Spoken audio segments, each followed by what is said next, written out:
a quick introduction. So welcome everybody. We are so glad you can join us this morning for the closing session in School Psychologists as Change Agents.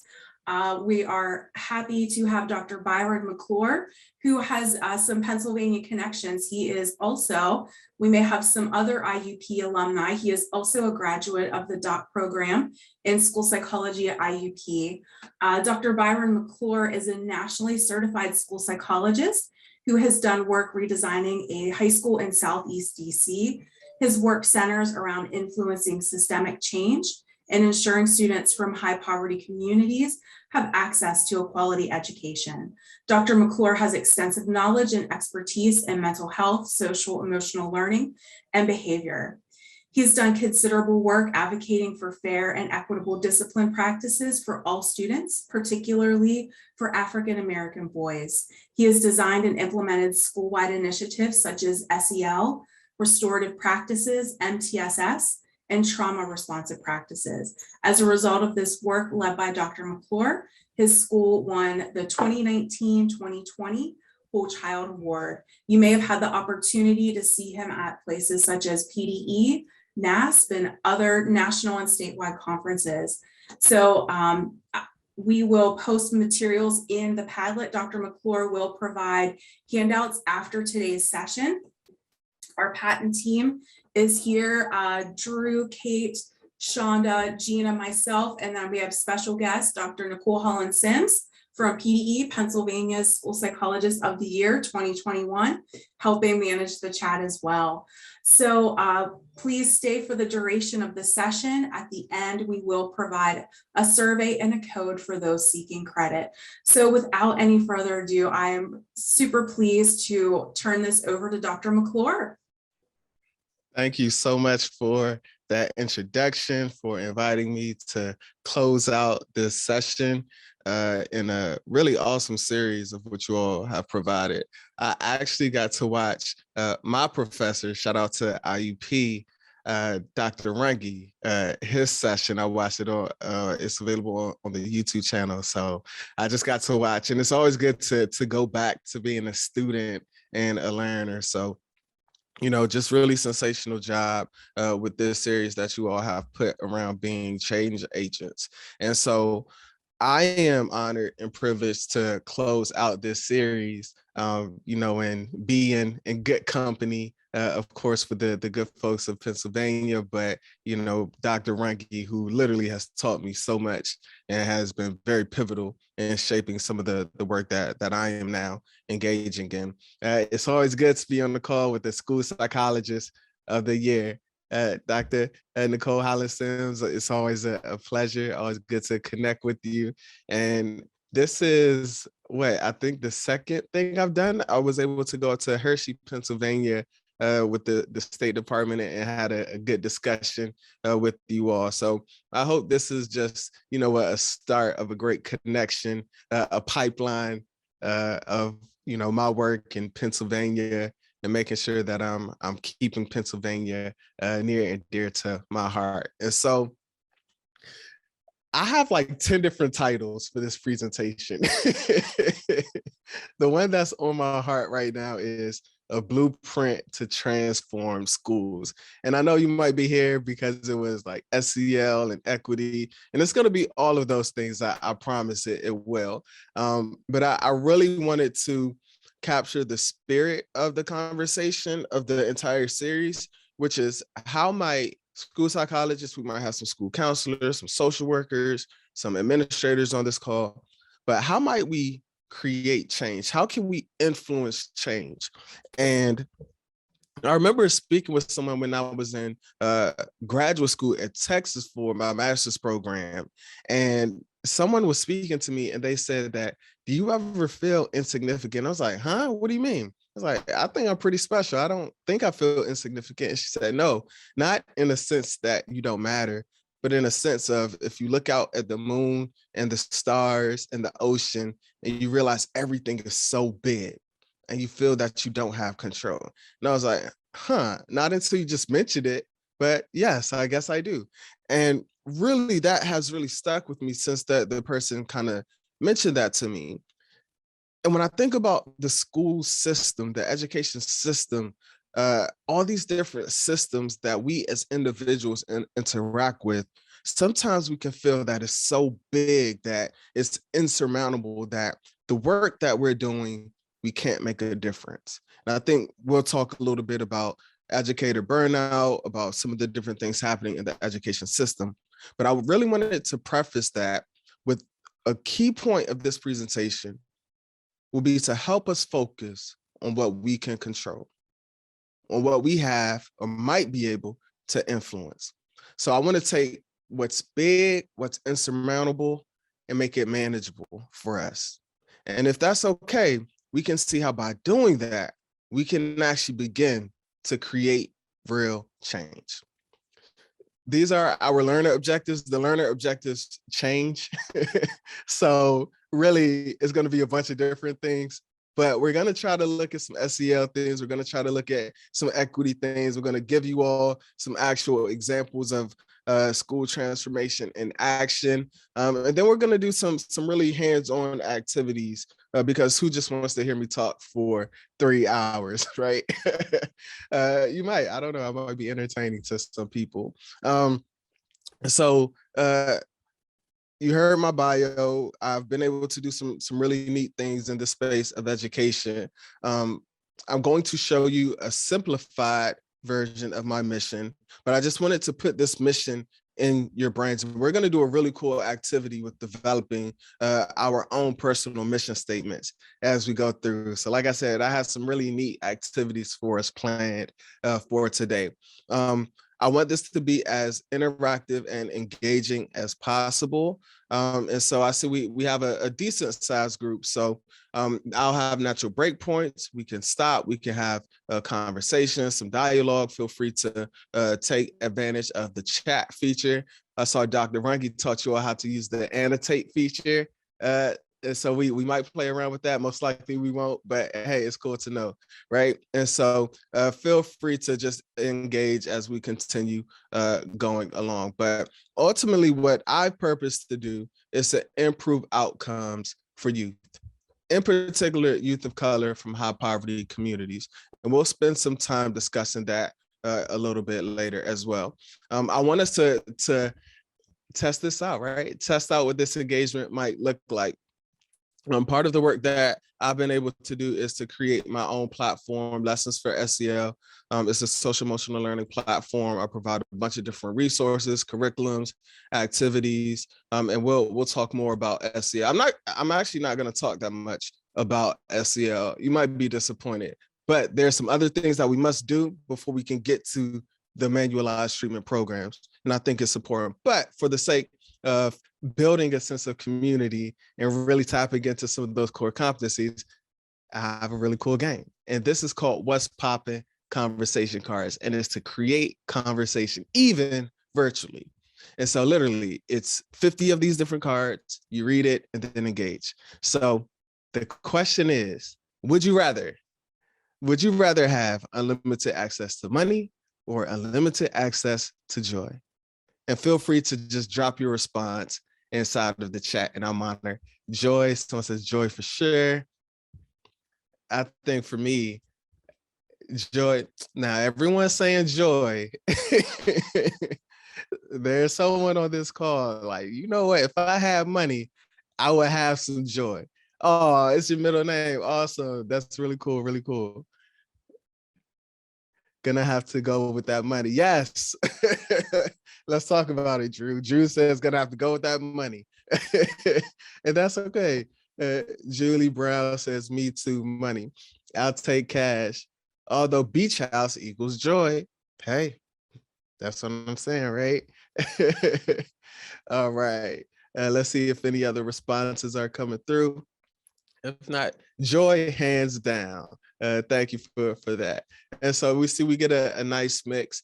These are activities that you can use as opening conversation starters with your students. Listen, y'all, this is social emotional learning right here. We're tapping into relationship skills. We're tapping into self-awareness, what brings me joy, what brings me happiness, all these different things, right? So SEO doesn't have to be this complex thing that costs billions and billions of dollars. It can be, how might we build community with one another? How can we tap into what joy means to me? What brings me happiness? And it can be low-level things that we do just like this. So throughout this presentation, I don't just want to give you book definitions and teach things to you, like that's important, but I want us to be able to put things in practice as well, so that we can actually see what these things look like. I'm interested to know, but before I get into some of the meat of our conversation, can you just drop in the chat what your profession is? Just say school psychologist, social worker, administrator, life changer, influencer, whatever you are. Okay, school psychs, ed consultant, intern. Shout out to the interns. School psych by training, now pretend consultant. Awesome, awesome. A lot of school psych student services. And shout out to the interns. I have some things that I think are going to help the interns and early career practitioners, really everyone as well. Okay, so it seems as if the majority are school psychologists and ed consultants. So some student services sprinkled in.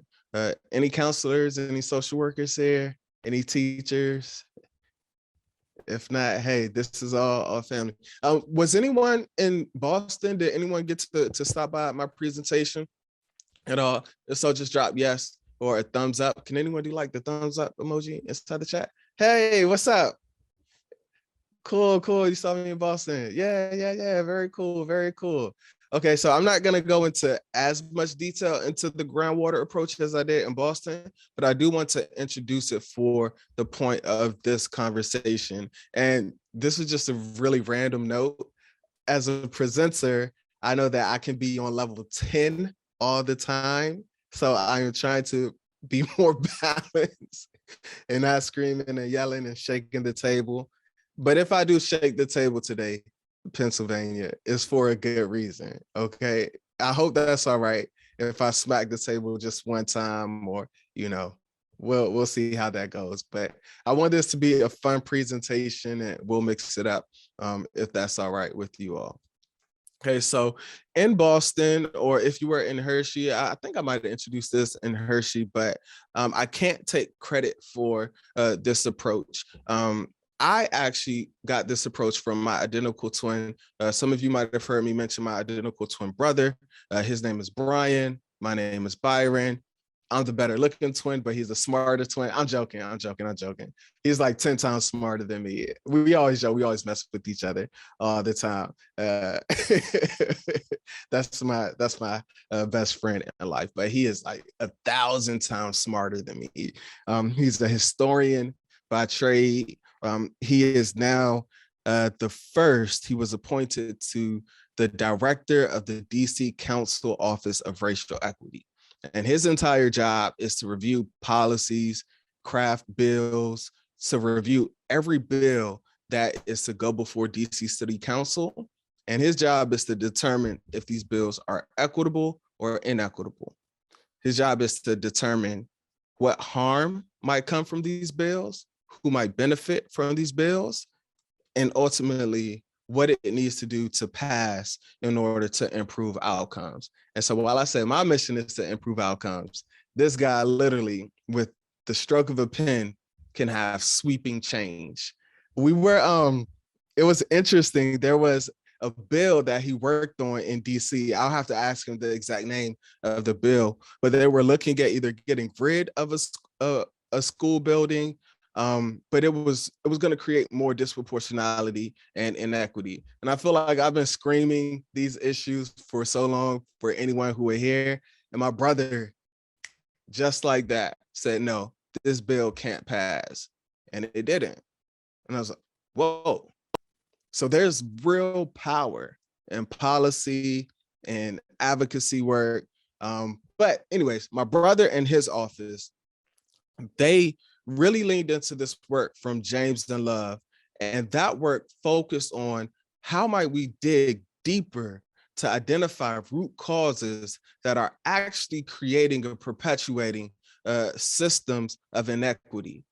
They really created this really amazing system. And I always say RIAS, but it's not a RIAS, it's a RIA. It's a racial equity impact assessment. And these assessments are ways to get at what they call the groundwater. And I was like, Brian, what is the groundwater? And he explained to me this approach. And basically, it's this concept that he tell the story of the fish, the lake, and the groundwater. And whenever I present, I try to mix these stories up. But the story goes, if you look out, this young boy, he walks outside of his house, or this young person walks outside of his or her house, right, trying to be inclusive, and they live by a body of water. It's this big lake, and they look out at the lake every day. One day the kid comes out and he sees a fish dead, belly up. He thinks nothing of it. He goes on about his day. The next day he comes out, he sees a group of fish dead, belly up. He's like, something must be going on. I wonder what's up. And then he goes back, he leaves, he comes back the next day, and then he looks out the entire body of water, and across the entire surface of the water, he sees fish dead, belly up. Then he says, there must be something wrong with the water. In this approach, what it is getting at is that there must be something going on for all of those fish in that ecosystem, in that environment.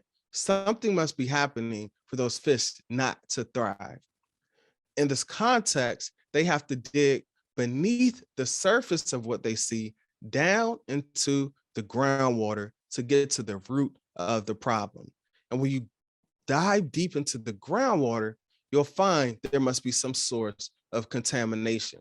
Taking this a step further, and as I've spoken more and more with my brother, he really explains even more. It's more than just finding that contamination within the groundwater. He has a really great visual. I'll have to find this visual, but he goes on to explain that in this concept of the groundwater, it shows how it's literally the ground and the water seeps through. And then if there's different bodies of lake that's connected to this massive body of lake, then that contamination can seep through the groundwater into other systems of water, right? So what that means is that this contamination has negative influence over every body of water that it comes into touch with. My brother, his team, James and Love, they say this is how systems operate within our country. And when we look at it, whether it's in the education system, whether it's in government, whether it's in healthcare, whatever industry it is, you can almost, without a shadow of a doubt, predict certain outcomes, right? That those of color, those from high poverty communities, those who historically have been marginalized are more likely to have harsh outcomes, to have negative outcomes, despite the system. And so I really want us to expand our thinking. I personally have to expand my thinking to realize it's not just in the education system, to where I have a twin who is in government and he's seeing the same issues. You factor in COVID, where African Americans had the highest rates of actually contracting COVID and less likely to be able to receive the supports, and all of these different healthcare disparities, lack of access, all those different things are across industries. That's the groundwater. Importantly, in this context, where you see the contamination in the groundwater, what happens, especially within these systems, whether it's education, whether it's government, healthcare, whatever, the individual fish often bears the brunt of the blame. And what that looks like is, in that first example, a person walks out, sees a fish dead, belly out. They'll examine that fish. They'll say, what's wrong with that fish? Why isn't that fish successful? Why isn't that fish thriving? Well, it's not thriving because it's in a contaminated system, right? And for whatever reason, we have been fixated on fixing the individual fish. And if you were in Boston, I made the analogy that as a profession of school psychologists, our primary role has been identifying what's wrong with the individual fish and then putting that same individual fish back into the contaminated water and expecting that fish to thrive. And what we have to recognize is that that is a failure to the individual students who we work with. Importantly, we have to shift our understanding and recognize that that is a fundamental failure of an entire system. Our practice, y'all. Now we're talking about our practice as practitioners, as psychologists, whatever your role might be. How might we shift from fixing individual fish to examining contamination at the groundwater level? Y'all know why? Because when we can root out the contamination at that groundwater level, then we can create environments, learning conditions where every student has a shot to succeed and be successful. So yes, we have a groundwater problem, but how might we create groundwater solutions that can address these systemic inequities to where individual fish, groups of fish, individual students, groups of students can flourish in their environments? I'm looking at myself. I'm like, why are my hands? That's like super dramatic. But are y'all with me? Can I get like some thumbs up, or is that like, all right? I feel like that was beautiful. Like, that's it. Thanks, Patan. That's it. End of discussion. We're done. We're out of here. I think I got some sleep last night. My son is like, I have a 8-month-old. He's sleeping through the night, and I feel like I have a lot of energy this morning. So listen, it's a 3-hour presentation. Y'all gonna get all this energy today. So I want to put forth an essential question that can really ground, see what I did there, groundwater, that can ground our discussion, our thinking. How does contamination show up in the groundwater where you work? And how do you get at the groundwater? Okay.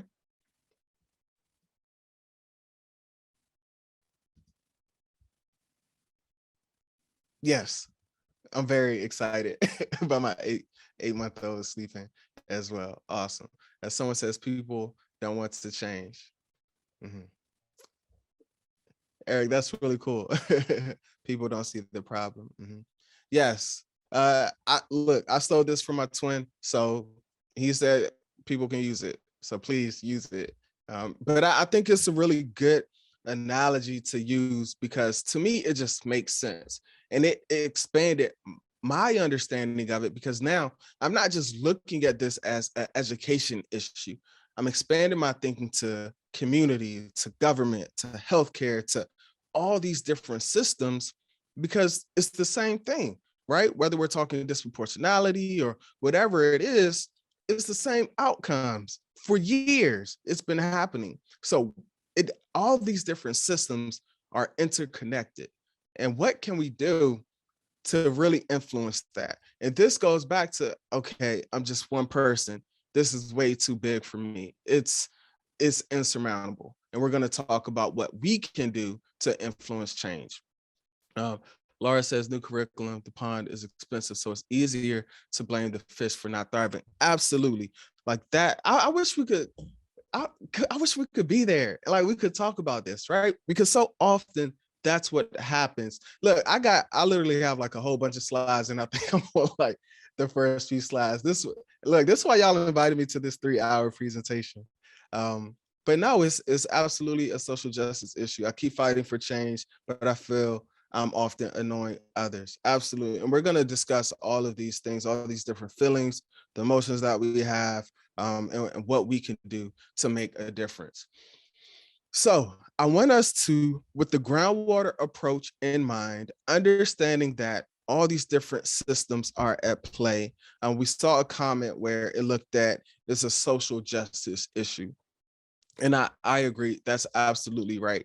And I started watching a session I haven't finished by Dr. Nicole Holland-Sims, and I forget what your colleague's name is, but you all did a really good job in that discussion. And I just want to, I know we have our social justice committee with NASP, and a lot of work is being done in our space. I think it's important to really understand and have a discussion about this equity work.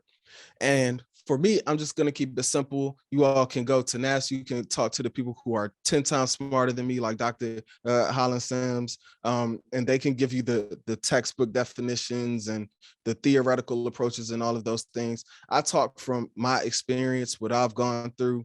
And so I hope that resonates with some of you. And if not, that's okay. You know, I know that it doesn't have to reach everyone. But to me, when I'm referring to equity or inequity, what I am looking at, especially in terms of equity, is ensuring that there's an absence of disproportionality, meaning that students are getting exactly what they need, right? Not everyone getting the same thing. We know the conversation, the discussion, equality versus equity.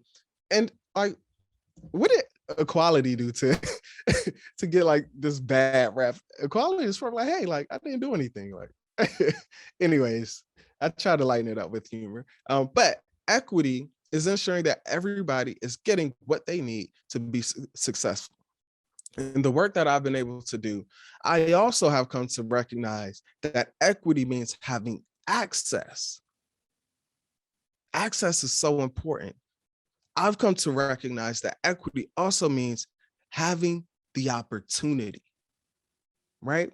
Having access to healthcare, access to teachers, access to quality teachers, access to clinicians, to social workers, access to hospitals, having the opportunity to travel, having the opportunity to connect, right? All of these different things. And when we find systems that are inequitable, you find people who lack access, who lack the opportunity at a chance to get it right. And when you lack the access and opportunity, then it creates disproportionality. And shout out again to Dr. Runge, to Patan, to your State Department. You all have done an exceptional job being able to look at some of the causes of disproportionality. Dr. Runge talked a lot about the work coming out of like PBIS, and we have a good understanding of the causes of disproportionality. But is anything actually changing? And so I have found in my work that for us to really move the needle, that we have to approach this work from an actual framework. And I've personally adopted Paul Gorski's, write that name down, Paul Gorski, if you're not familiar. Thumbs up in the chat, or yes, if anyone is familiar with Paul Gorski. He is a scholar. He has created the equity literacy framework, and I think it's brilliant. It really captures all of those things that I feel like I've been pouring my heart and soul into. The most important thing with this equity literacy framework is that it really looks at how might we cultivate the abilities of people to challenge inequities. And he uses words that people have grown to become afraid of, like we have to make sure that we're disrupting inequitable systems, right? Like we have to make sure that we are actively being equitable in everything that we do, that we have to be purposeful in attending to the interests and needs of students who have historically been marginalized. To me, like, yeah, this makes sense. Within this framework, Gorski practitioners, those who have adopted this framework, they believe that we have to cultivate a set amount of abilities. And we're going to talk about these abilities shortly. It's also important to note that there are a number of detours along this journey in our equity work that we have to avoid along the way. And I'm not sure if there was anyone who attended my virtual session in NAS. I think that was 2 years ago. But I spent some time going into these equity detours. But Gorski says a key part of this framework is making sure that we are avoiding equity detours. And you might be saying, okay, that was 2 years ago. I don't remember. I never heard of Gorski. I think Tracy gave me a thumbs up. That's what I can see on my screen. Tracy might be familiar with this framework. But these equity detours are things that allow those who hold power, those with certain advantages in life, to really be privileged in the sense that they don't have to do the messy work of striving towards social justice, or to really do the things to get at the groundwater causes that we know have perpetuated certain outcomes for so long. Dangerously enough, he also argues that some people might be giving the appearance of doing equity work, but it's just giving the appearance. And what happens is the real work that needs to be done, it's not being done. And in those cases, it might even be doing more harm because it gives the illusion of progress, which is also exacerbating even more inequities. And so I want to just quickly introduce or give a refresher of what some of these equity detours are. And the first one is the pacing for privilege detour. And I like this one because it applies to race, ethnicity, um, across the gamut of different things, class, which is a big one. And so I include myself in some of these things as well. And how might the privilege that I hold as a male in certain spaces where I operate, especially when I went to DC, where I have been working in a more suburban setting, going to an inner city setting, I have to be cognizant of how I'm showing up in spaces. And what pacing for privilege says is, because of the privilege, perceived privilege that a person might have, no matter who they are, that privilege gives you the pace to move slowly.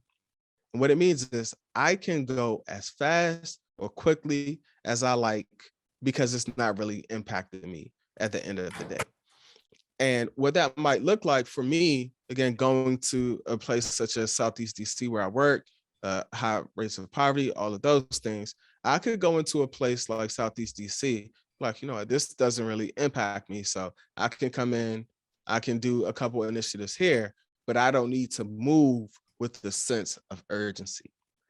And when we strip away that sense of urgency, then we're doing a disservice to the kids, to the community, to even the staff who needs us to move at lightning speed towards equity. The next detour is the poverty of culture. And this one, I love how someone mentioned earlier that at times the blame can be placed on families, on students, on communities, on cultures. And it's this concept of, well, their culture is to blame, right? Like they have poor outcomes because that's their culture, or they lack culture, or there's some deficiency within the individual communities where our students are. And it's just a deficit way of thinking, which does no good to the students that we serve. Again, it's back to that groundwater approach. It's placing the blame on the individual fish, on the group of fish, instead of looking how our young people, our communities are maneuvering throughout the groundwater. And then the third equity detour is this deficit ideology, which I'm actually writing a book. I said I'm going to stop saying I'm not a good writer, but I can speak, I can wake up and just talk. Like, I know my strengths. Writing, it takes work for me to be a decent writer. I don't know if anybody else is the same, but it takes a lot of work for me to write. And so I'm writing a book with Dr. Kelsey Reed, who is a young, amazing scholar.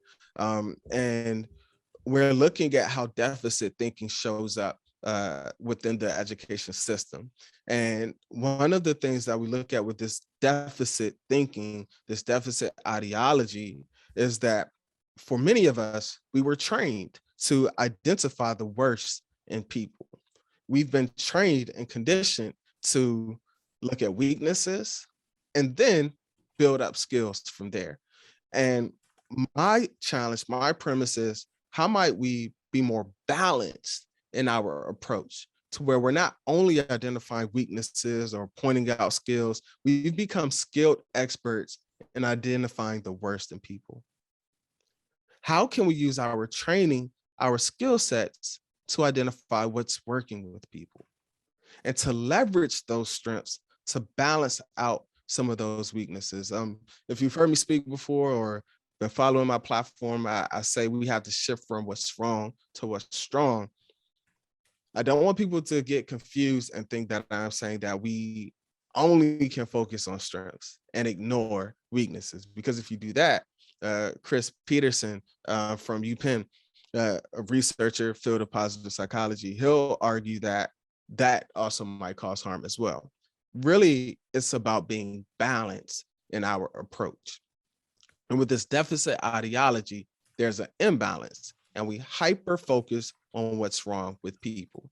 And by doing that, again, we're only focused on the individual fish as opposed to focused on the systemic things that we can do to make a difference. And then the fourth equity detour is celebrating diversity. And at the surface, there's nothing wrong with celebrating diversity. There's nothing wrong with celebrating, acknowledging groups of people, like once a year.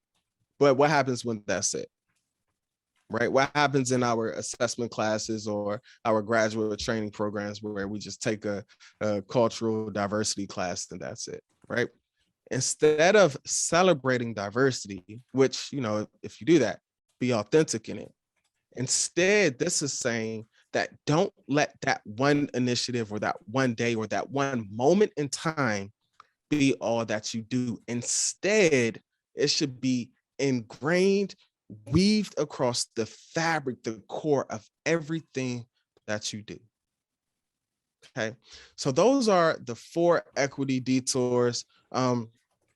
Again, you could just Google Paul Gorski, equity literacy framework. We'll be talking a little bit more about some equity principles and the equity abilities a little bit later in the show.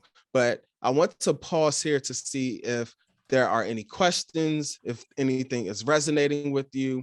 Then I just put a natural break here where we can consider if there's any other challenges that might come up when we're thinking about inequities that are showing up in our school. And someone says, am I familiar with Trabian Shorter's work regarding asset framing? Interestingly, I just saw something on asset framing yesterday. And that's so interesting. I'm not familiar with Trabian Shorter's. Bonnie, are participants able to come off mute? And Bonnie, if you're okay with coming off mute, I would love for you to just share a little bit about it, if you don't mind.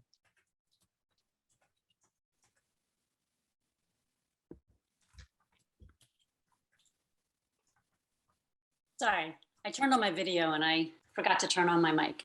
I just recently heard about Trabian Shorter's, and I heard him on a podcast, on the On Being podcast with Krista Tippett. So if you want to hear him and his theory, it's similar to what you're saying, except on a little bit of a larger scale, where he looks at communities and neighborhoods. And what reminded me is when you said, we'll look at a culture and say, oh, they're lacking, or we'll look at an area and say, oh, it's lacking. And his whole point is that, no, it's not. Like, what are the assets? Let's talk about the assets of these communities. Let's talk about the assets that people bring. If we always look at everything from a deficit point of view, then the culture at large learns to label it as from a deficit viewpoint as opposed to from an asset viewpoint. And he goes on to say, and that doesn't mean that we disregard what the community needs. We still address what the needs are, but we frame it within a picture of what are the assets, what are the strengths, what do people bring?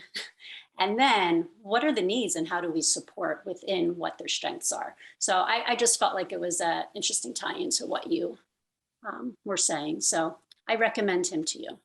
Yes, thank you. And I was over here writing Trabian Shorter's down.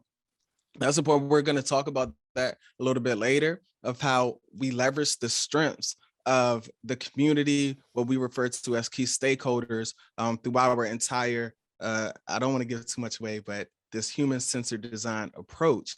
and how we leverage the strengths of all of our key stakeholders. So yes, we're absolutely going to discuss that. But this asset framing is super important. So thank you for sharing that. And look, y'all, I'm speaking, but like I'm in this space where I want to learn as well. And so I encourage, if you want to share, we can do it in an orderly way. Raise your hand. You could drop it in the chat. But let's take this as a time, as an opportunity to really share and build with one another. So this is fun.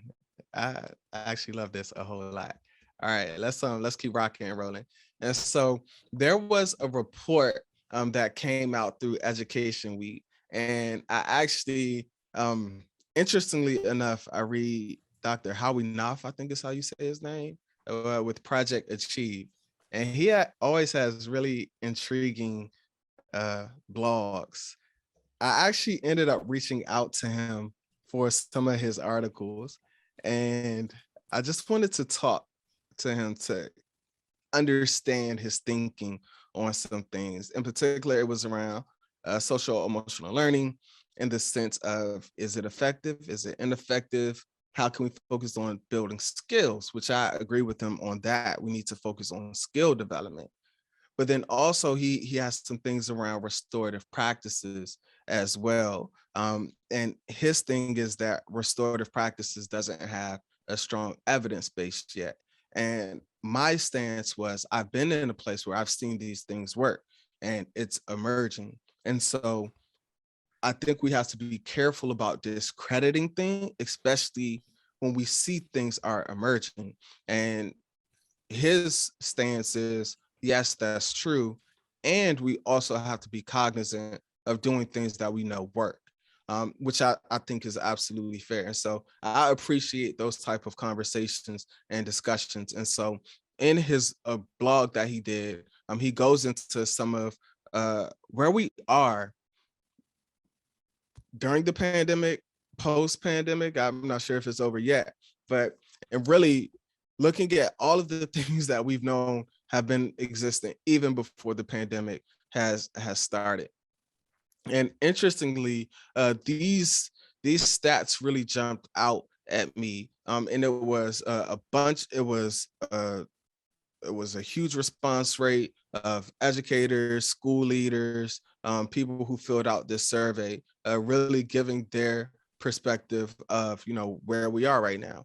And one of the things that stood out is 44%, nearly half of all school and district leaders were receiving more threats from students as well as from parents and other people.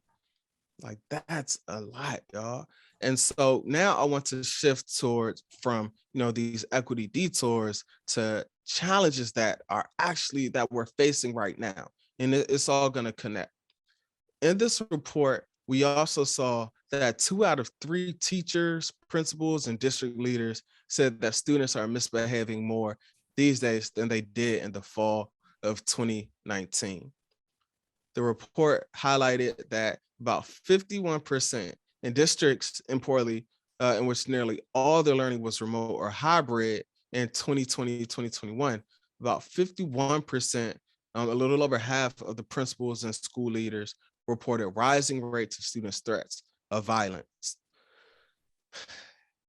It just goes on and on and on, right? Like, it's the point of all of these stats is showing that the levels of threats are increasing, the level of physical aggression towards staff, with peers, from parents to staff to school board members, are increasing. I actually have an opportunity to be part of a panel discussion that is being put on by the American Psychological Association on Thursday. And it was a task force on violence against educators and school personnel. And interestingly, this task force, they surveyed teachers, parents, students. They even surveyed mental health personnel. And I wanted to share this. I figured that most of us would be psychologists on this call. It showed that 34% of school psychologists and social workers reported that they have a desire or plan to quit or transfer their jobs due to concerns about school climate and school safety. So you might be saying, okay, like you just talked about equity and groundwater and all of those things. What does this have to do with any of that? Well, what I found in my work, we have to focus on creating the conditions where people can thrive and be successful. And we already know the issues that existed before the pandemic. And now as our young people are returning back to school, it's almost a new world. My wife is a vice principal. My two older kids, my son is 9, my daughter is 6, and then my 8-month-old who's just cool as a fan. We call him Mellow. He's like the most mellow because he's like chunky, but then mellow because he's just like super cool and laid back. But our kids are going through it, y'all. I'm not sure if anybody else can relate, but it's different. And so how might we, as psychologists, as school leaders, address the groundwater, address these systemic inequities that have persisted for so long? But how can we create conditions, a culture, a climate where students have an opportunity to be successful, y'all? Vicky says, my district is living all of those stats. Yeah. Bonnie says, yes, that's the podcast. Thank you for sharing. Krista, I think, shared the podcast. Cool. Thank you. And I saw that link is said to magnify humanity. It seems like he's tapping into some of these human-centered elements as well. And so just any of the stats that I kind of quickly went over, I would love to hear anyone's perspective, or feel free to drop in the chat. I see some people are saying that they're seeing that. I'm wondering if anyone else is kind of seeing some of the same things. So feel free to drop inside of the chat. This was a graph that I pulled directly from the report. And in the report, they showed just the amount of reports of verbal or threatening. They looked at when students are the aggressors, when parents are the aggressors, when y'all, this is tough. Really, I don't want to spend too much time on this. I really just wanted to illustrate it to show that the things that we're doing, it matters. And we have to ensure that we are focused, not just on the problems, but on the solutions. And so with that, I want us to have a quick restorative round. And these restorative rounds are, it's a restorative practice. And this restorative practice is to build a sense of community, to promote equity of voice, to allow us to have an opportunity to share our thinking. Again, you all are experts in your experience, and I want to leverage and bring your experience into this conversation as well. And so with this restorative round, what solutions or strategies have you used to meet the social emotional needs of students? What about staff? What about parents? Have you received any pushback? Let's take about 30 seconds. Feel free to drop in the chat, or if there's anyone who would like to come off mute, I'll cede space and allow anyone to share.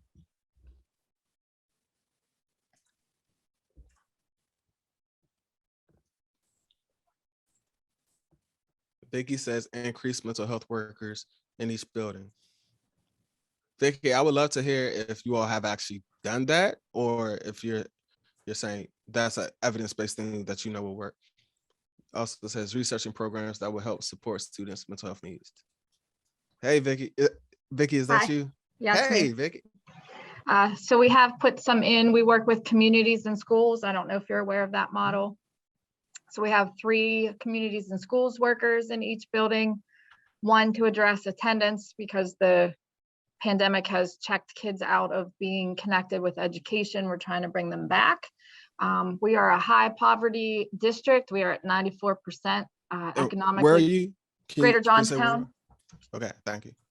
So high poverty. So our virtual learning was almost non-existent due to lack of access to internet and devices.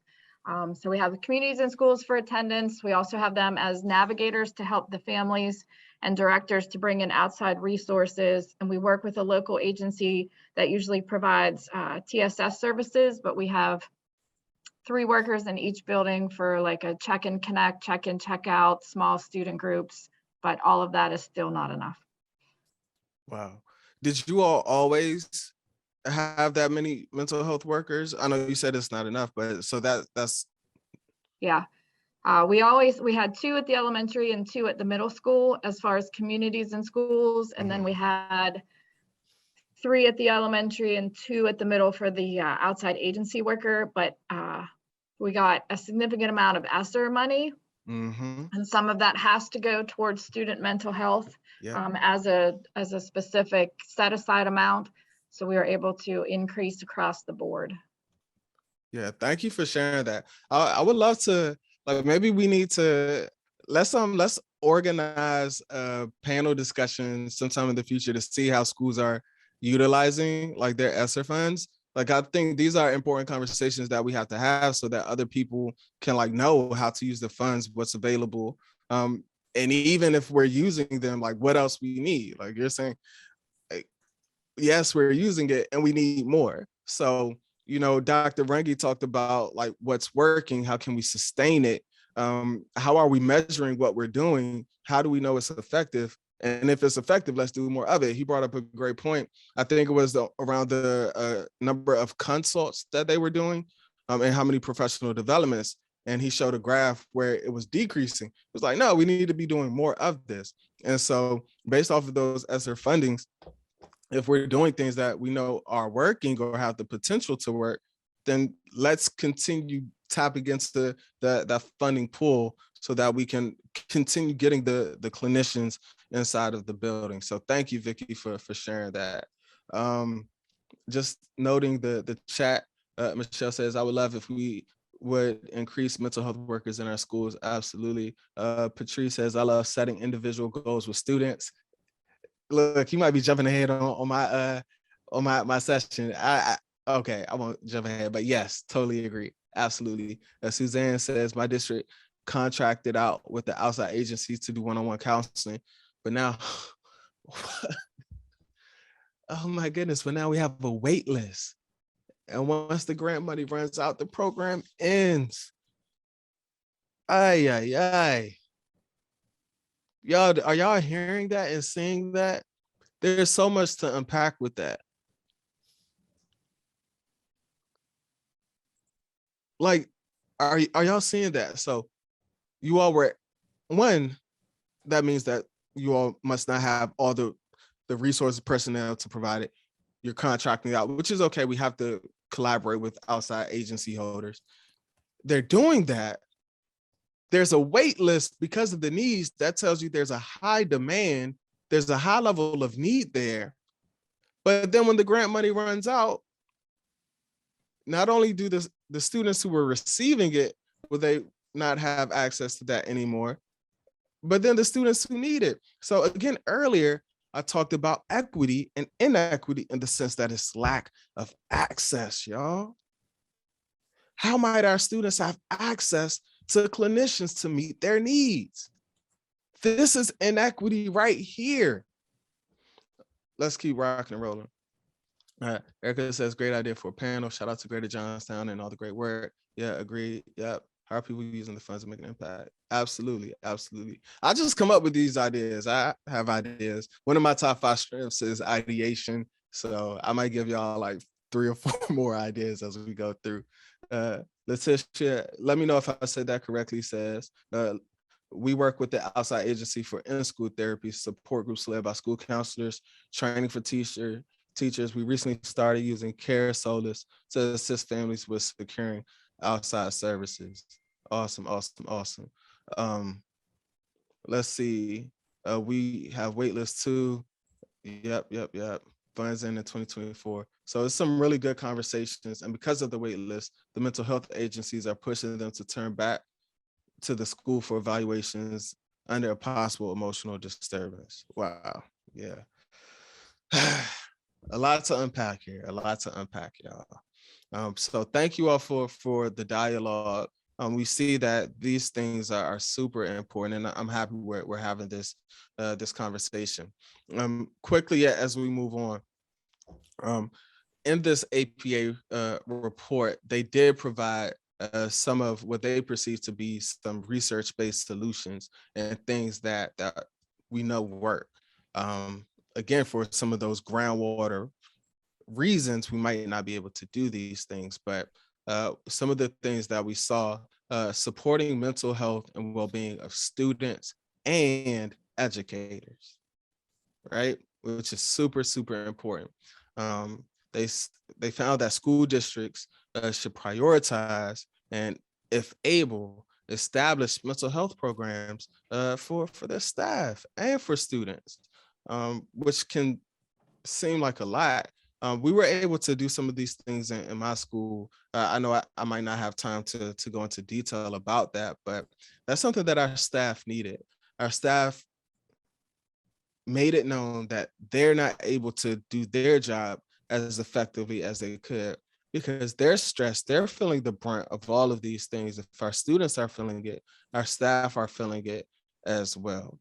And so that was really, really not eye-opening, but something that I know that we have to give more attention to. Another one of the solutions was to enhance school organizational functioning.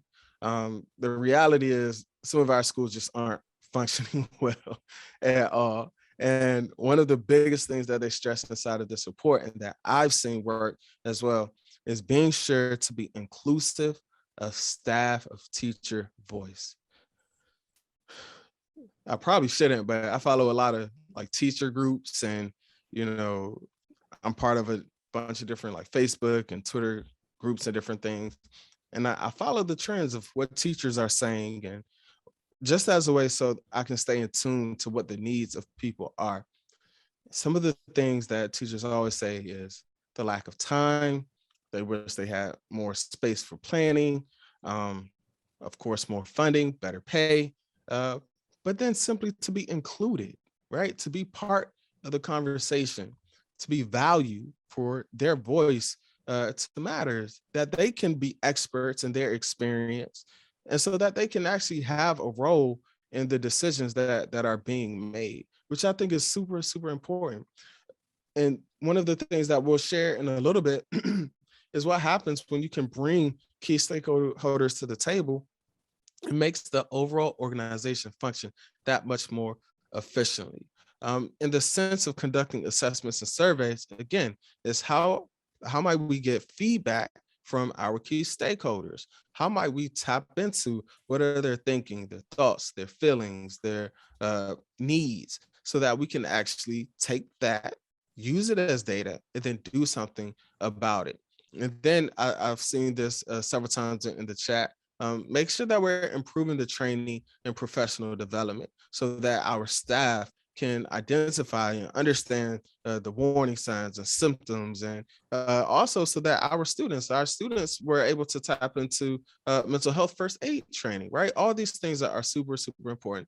And so I also wanted to frame those stats and just the challenges that we're facing so that we can have an understanding of what the challenges are, so that we can actually provide trainings around those areas as well. And I see a response coming through in the chat that says, I wish districts will hire clinical psychologists and welcome them to the educational table. I wish districts will honor the degree and coursework employees have earned prior to receiving their school psych certs. Currently, even if a staff member earned a PhD in clinical psych or is a licensed clinical psych, the district ignores any educational credits earned prior to a school psych certificate. The staff is started at the beginning of the psych salary range. There's no acknowledgement or compensation for relevant training or expertise earned prior to a school psych certification. Yeah, thank you for sharing that. I'm interested to. I wish we had time. We could talk more about hiring clinical psychs and welcoming them to the table. One of the things at the school where I work, one of the really effective things, we were connected schools and community in school as well. And so we actually partnered with Georgetown MedStar. And through that partnership, we actually had an in-house clinic to where students could come. That clinic had physicians, RNs, psychiatrists, when we actually had a psychiatrist. There was a lot of space for dentists, where students as well as their families could come and receive all the supports that they needed. There was also a clinical psychologist that was part of that. And we collaborated. So our school-based team, we had our mental health team, and we also collaborated with Georgetown MedStar, who had a clinical psychologist. And so it was this really useful collaborative approach in a space that needed it. But yes, taking advantage of those with clinical backgrounds so that we can all collaborate and improve outcomes for our young people. Okay, so let's pause. Any questions, anything that might be resonating with people before we keep moving on? We're going to take a break at 10, but I'll pause right now for any questions, anything that might be resonating, if anybody wants to share.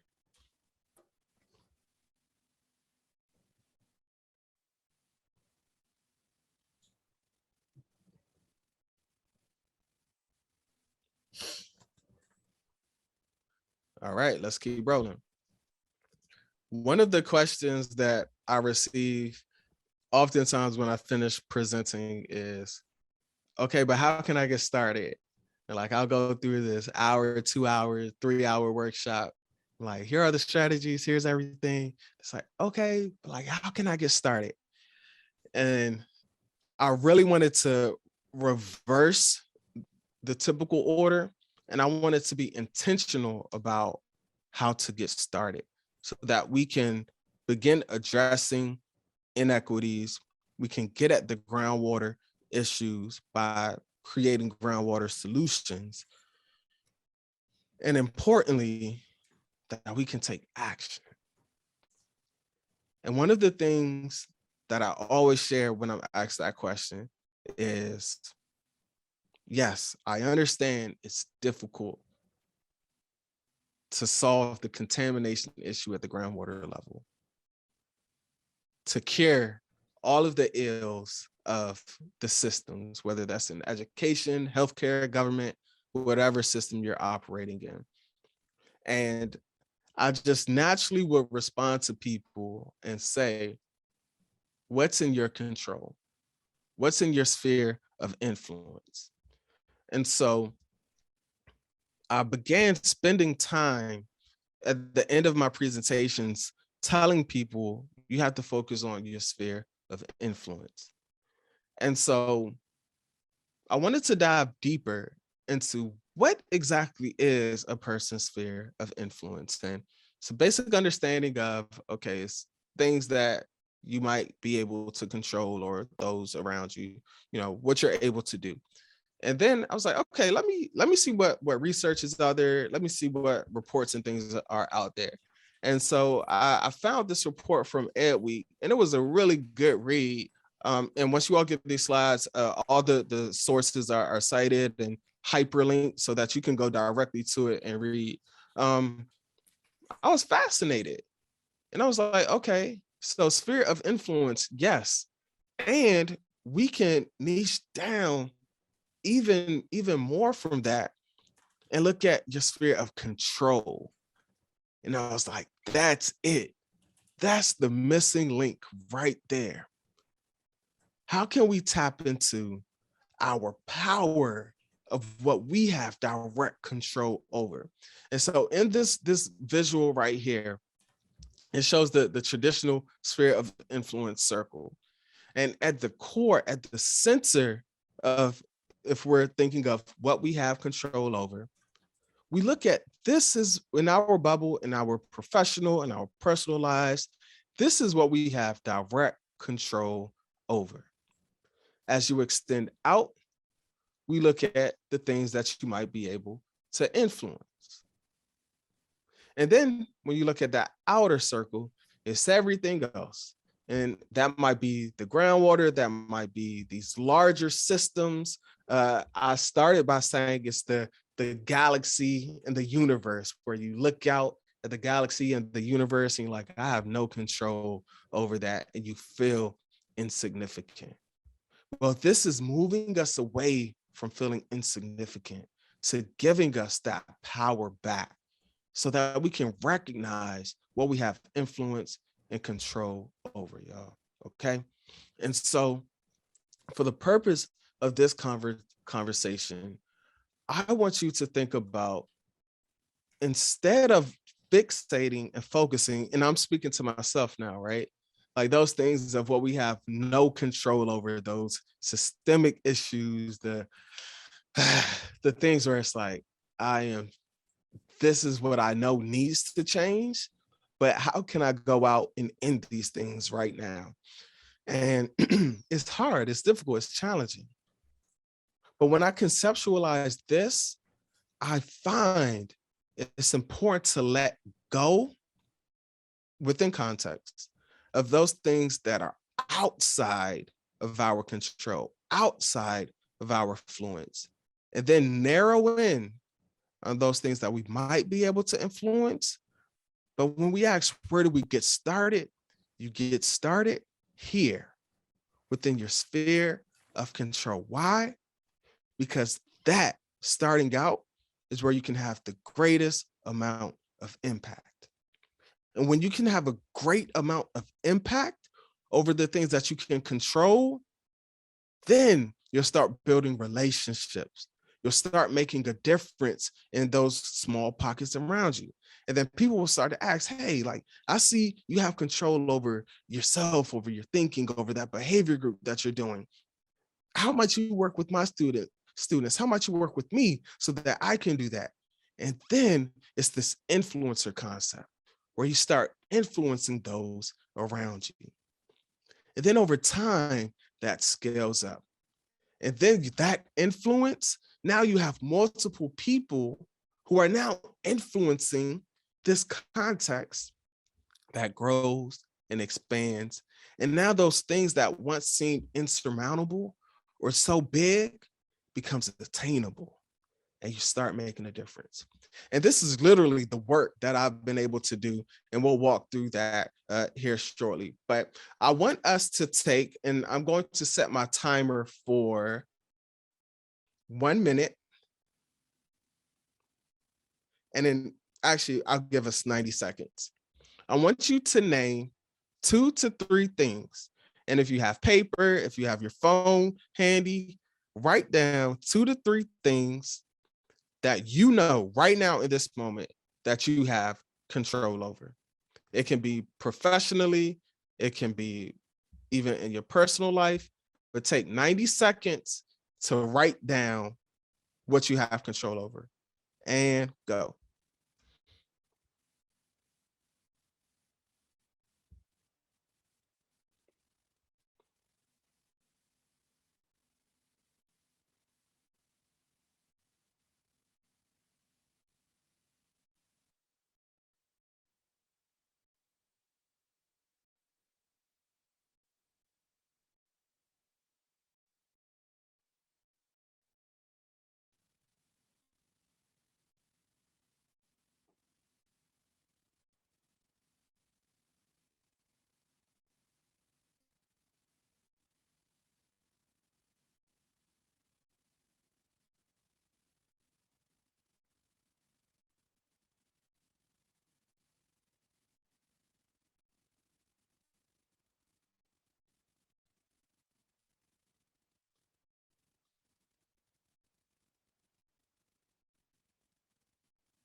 And if you are finished, you can feel free to put inside the chat. That's not a problem if you want to share.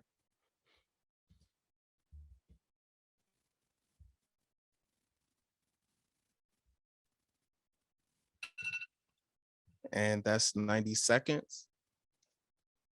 And so again, you can feel free. This can be a personal reflection, you can put inside the chat. I see several have started putting inside the chat. If there's anyone who wants to come off mute, that is fine as well. I see Patrice says house in order, work, and finances. Bonnie says I can control my professional integrity and skills in working with the student, their caregivers, teachers, admin. Cheryl says I can control things in my building. I can influence admin that I work directly with. I admit I'm happy that I have control in my buildings and I influence people positively there. I have control over the way I influence future educators entering the field of education by being an adjunct faculty member at a university. Knowledge, commitment, perseverance.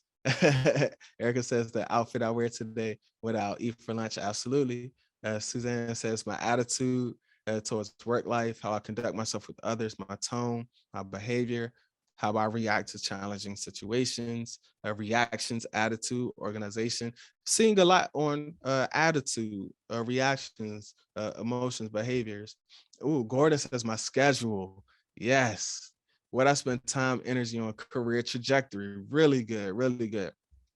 Melissa says, the way I interpret data based on training and best practices, my recommendations based on that data, interpretations, my influence on staff to adhere to best practices. Absolutely. These are all really, really good responses. Let me see if that's in the next question. I'm interested if there's maybe one person, Kate says, what I consume, namely information and energy. Absolutely. If there's anyone, an extension of this is noting how as you name these things, I'm interested to hear what emotions are you feeling in this moment? When you name those things that you have control over, what emotions are rising for you? Cheryl says positivity. I saw one.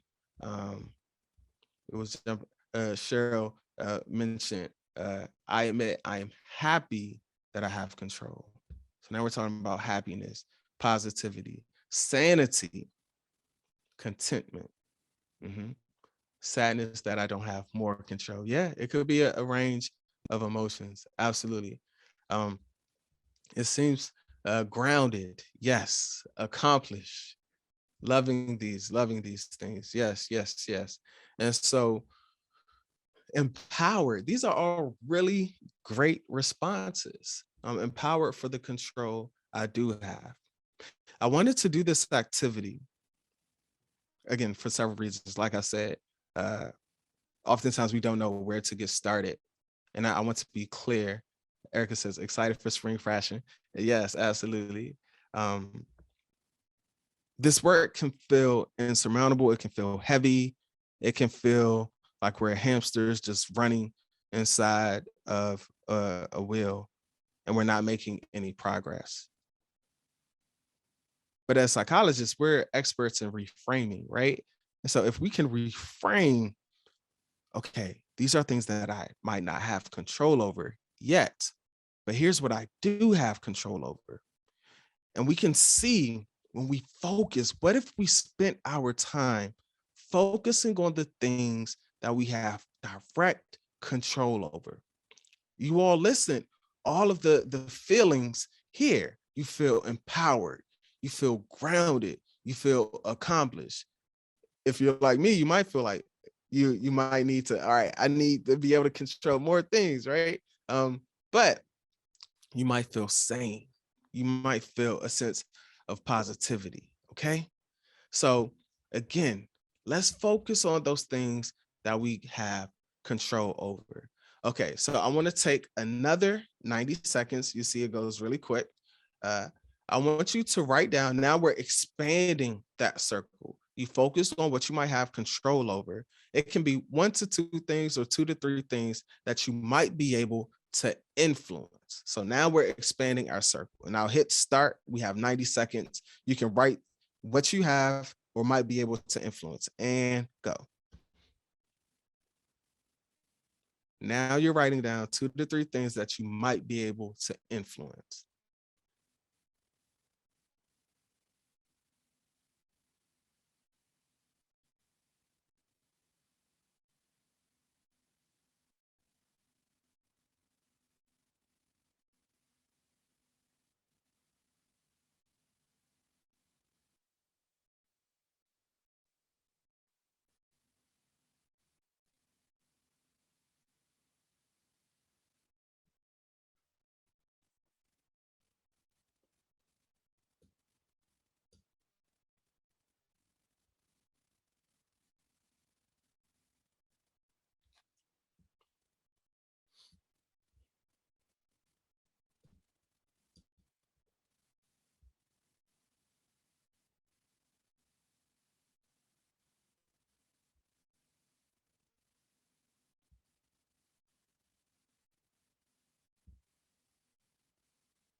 About 10 seconds.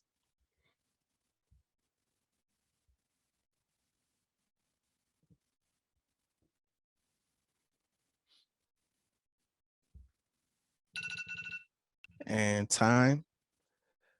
And so we're getting some great conversations in the chat. If you feel free, you can put your response inside the chat. Is there anyone who would like to come off mute and share your response?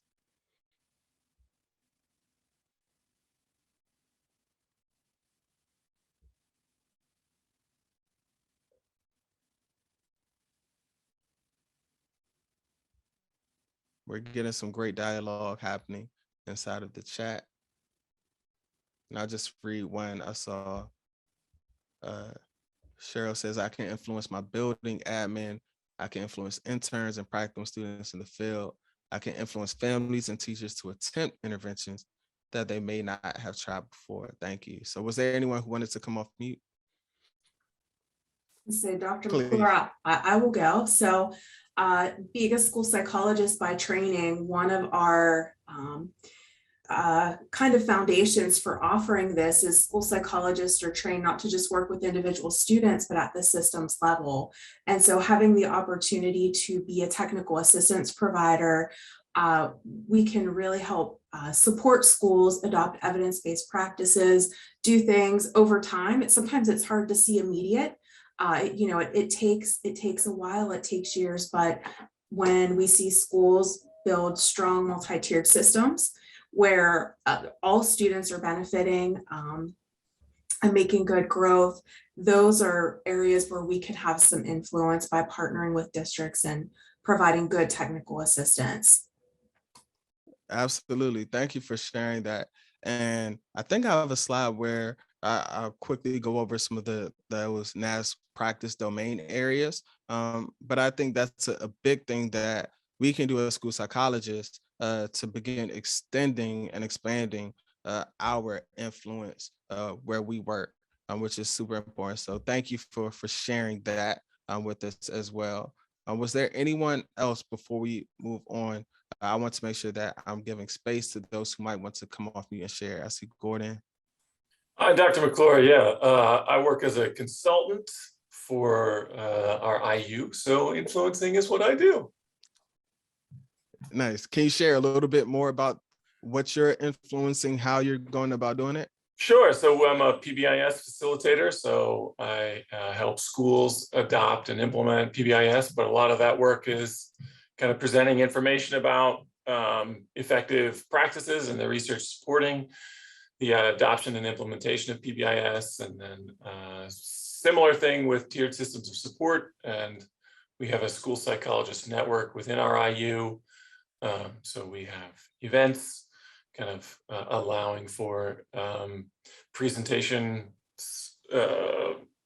regarding what is happening in the field of school psychology, and allowing school psychologists to kind of share best practices. Amazing. I love the structure that you all have in Pennsylvania. Like, it's really, really good. Like, you all are doing some awesome things. I love the fact that you all really leverage the use of consultants and providing that technical assistance directly to schools. Man, this is such a good model. So Gordon, thank you for sharing that. Anyone else before we keep rocking and rolling? Okay, we have about 5 minutes before we pause for a break. We'll finish with one more restorative round. And again, restorative rounds are strategies that you can use whatever space you might occupy. And so with this restorative round, I'm going to set my timer one more time, 90 seconds. And in this 90 seconds, I want you to write down and name 1 to 2 things that you can't influence yet. All right. And I'll give just a quick example. My thinking was district level change in the sense of improving conditions for young people. So 90 seconds, 1 to 2 things that you can't influence yet. and go.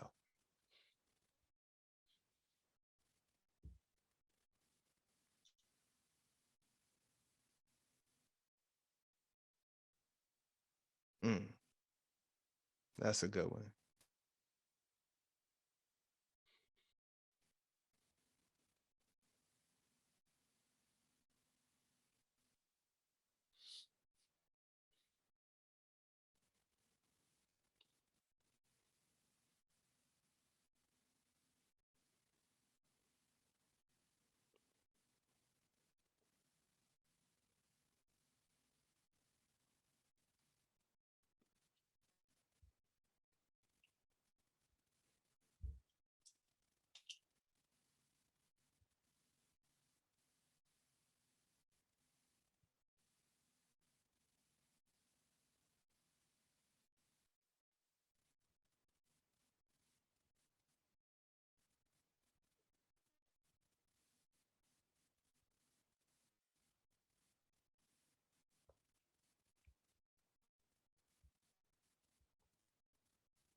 And time.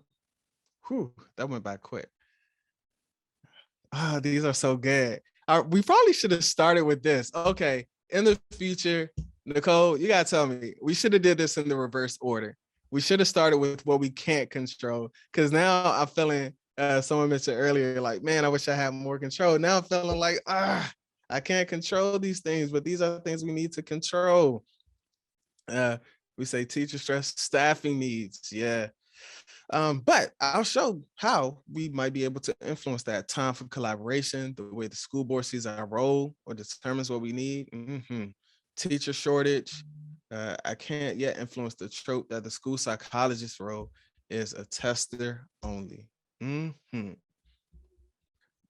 But I think we're getting there, right? I think we're reaching a point to where if we can tap into like what we have control over and do very well doing that, like I think I know, and this is why in our next half, I really want to get into those action things of what this looks like in action, so that we can show that the school psychologist is more than just a tester, and how we can influence systems change by tapping into our sphere of control.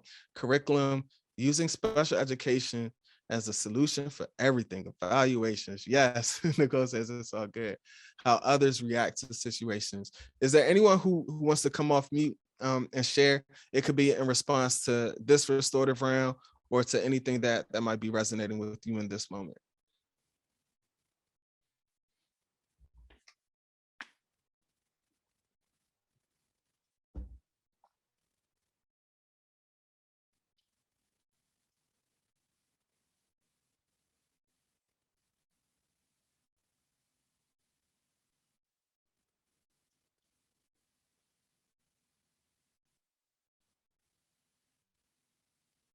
Okay, I'm not seeing anything come through the chat, and I think no one has come off mute, and we are right at 10 o'clock, so good timing. I think now is a good time to take a 15-minute break. We will come back at 10:15, and we'll continue.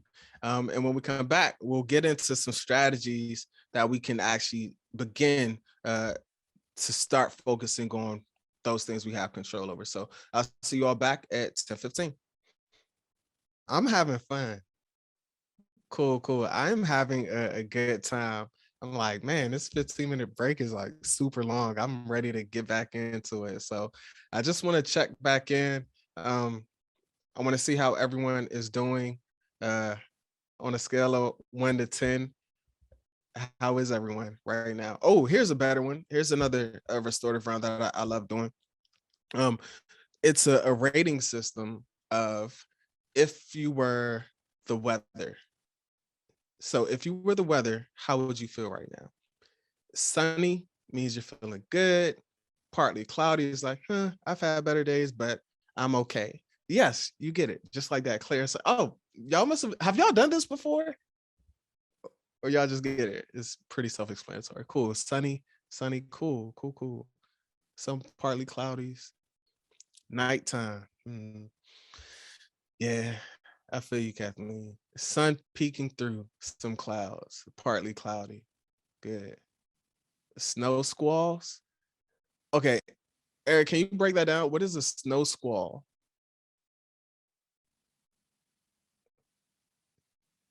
Eric, you could either come off mute or put in the chat. What is a snow squall? I don't know what that is. I don't know. I'm under the weather. Oh no. Oh, okay, okay. Oh man, I'm sorry to hear that. So sorry, so sorry. Whew, Laura says tsunami. I have 40 evaluations to do. Okay, come on, y'all. Like, why? Why are we doing this to school psychologists? Like, how? 40 evaluations to do in 51 days? Is that even possible? No, it's absolutely unmanageable. For the first time ever, I went to my boss and I said, I cannot do this. Our school counselors were so overwhelmed, they waited till the end of the year to do all the gifted screenings and decided that would be fine to give us everything at the end of the year. We've got 70 preschool evaluations to do to set up services for kindergartens, end of the year reevals, doing reevals to help for placements next year, in addition to the initials.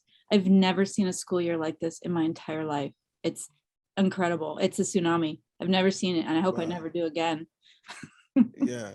Well, let me know if there's anything I could do to help you ride this tsunami out. This is why I like this Restorative Round as a weather system, because it really helps us to be creative, but to also see how we can support one another, how we can leverage those who might be sunny, how we can balance those who might be going through a tsunami, so that we can have a well-balanced sense of what our community needs in this moment. And so can we send Laura, hopefully I'm saying it correctly, Laura, can we send some Laura, and then I think Eric said that he's a little under the weather. Can we send them some good energy, maybe drop some hearts in there or some tsunamis?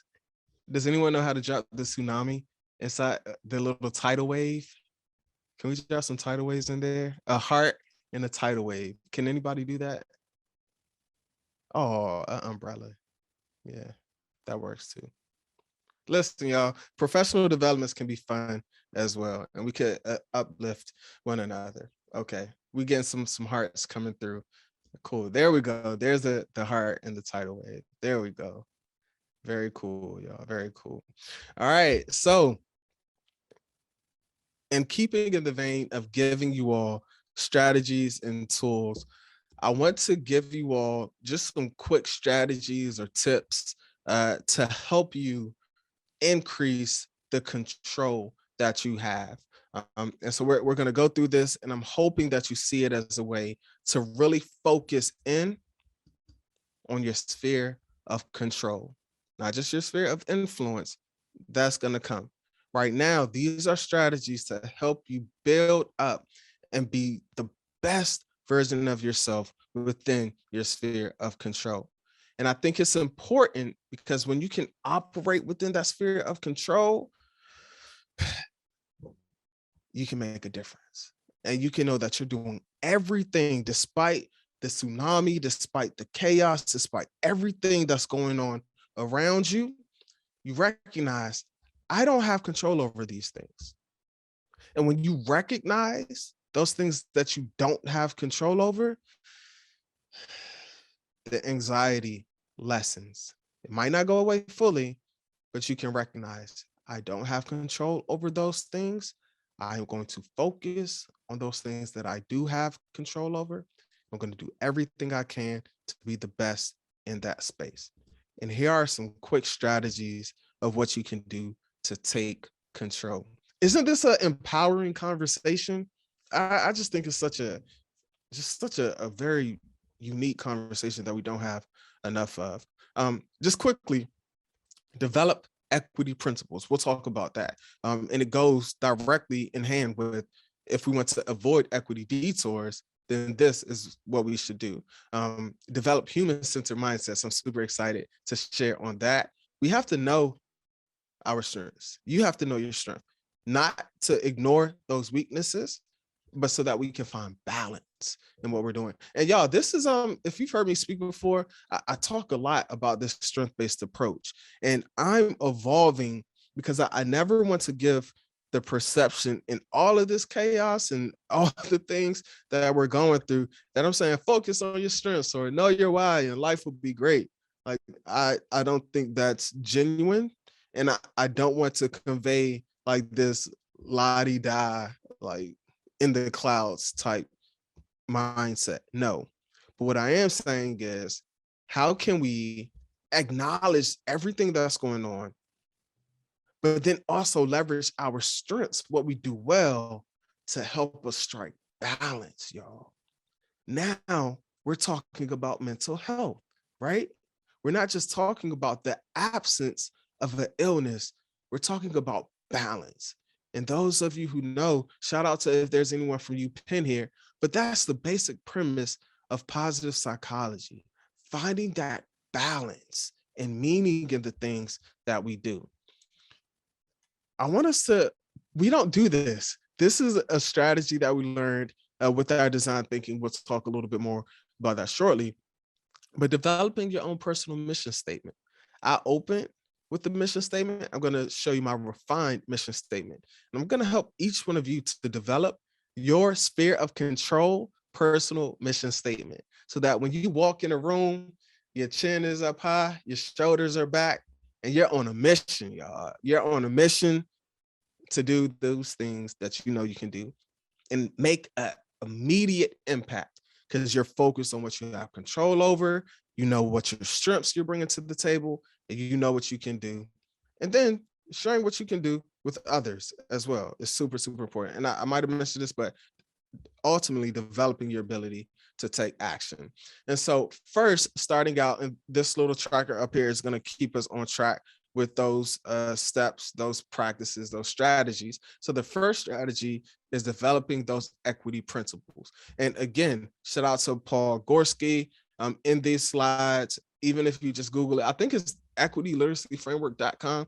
Just Google it. He has some really, really good articles on the equity principles. And so I'm not going to go over all of the equity principles for the sake of time. But in essence, these equity principles are things that we need to do. One, it helps us to have control over the things that we can make a difference in. It moves us from a place of avoiding equity detours into taking action when we see inequities. And I want to frame this with, how can we take action when we see inequities within our sphere of control? Thank you for putting that. Yep, there it is right there, Paul Gorski. Brilliant, brilliant framework. That's the framework that I use and guides my equity literacy framework, in addition to the groundwater approach, which is awesome. Just one of the principles that I did want to quickly, I said I wasn't going to discuss this one, but this one's really good, because this one helps you really focus on, okay, what are the things you have control over? It's this principle is the direct confrontation principle. In Gorski's work, he talks about being a threat to inequity. And in order to create equity, we have to make sure that wherever there's inequity or bias or wrong or injustice, we have to do something about it. And in this sense, we have to directly confront things that we know are producing inequitable outcomes. Importantly, you see something, you do something. Don't ignore it. And we can start small, y'all. Like, what this looked like in action for me, in my district, I was a PBIS coach. And so one of my roles and responsibilities was identifying office discipline referrals. And so I would look at discipline referrals to see which students had the highest incidence of referrals, which ones were being suspended, expelled, which students were, receiving more subjective referrals. I looked at all of that data, and it created a story. When I saw instances of disproportionality, shout out to Dr. Runge, right? Because he has the entire how to identify disproportionality and discipline data. And so being able to look at discipline referral and say, hey, there's inequities there. I see that Black boys are being suspended 2, 3, 4 times more likely than their counterparts. Let's confront this in a productive way and let's do something about it. Okay? Who's impacted by having disproportionate referrals? Right? How might we look at our practices and policies and different curricula? And what can we do if we know that it's perpetuating harm to certain groups of people? How can we do something to shift away from it, directly confront it? And the most simple way to confront something is to ask why. The best example of this is we have what's called ALT, Administrative Leadership Team meetings, and they were engaging, I forget what it was, but it was some practice that it was just always done. And we were in this vein of human-centered thinking, and we learned this concept of the 5 whys. You ask why 5 times to get at the root of why you're doing something. There was some practice. By the time we got to the third or fourth why, someone said, just that's the way we've always done it. And we have to confront that type of thinking. We can't be in the business of doing things just because that's the way we've always done it, because it's continuing to perpetuate systems of harm. So we have to shift away from that practice. And we got to that by asking why, by directly confronting it. Let's see, if you didn't catch Dr. Rangi's session back in January, his materials and recordings are loaded on the Padlet. It was really good. I watched the whole thing. I enjoyed it. All right. The other equity principle I want to quickly highlight is back to the fish, the lake, and the groundwater concept. The reality is kids don't need you to fix them. That's a harsh reality. When we approach our work from this savior mindset, we go into the place that kids need you or staff needs you.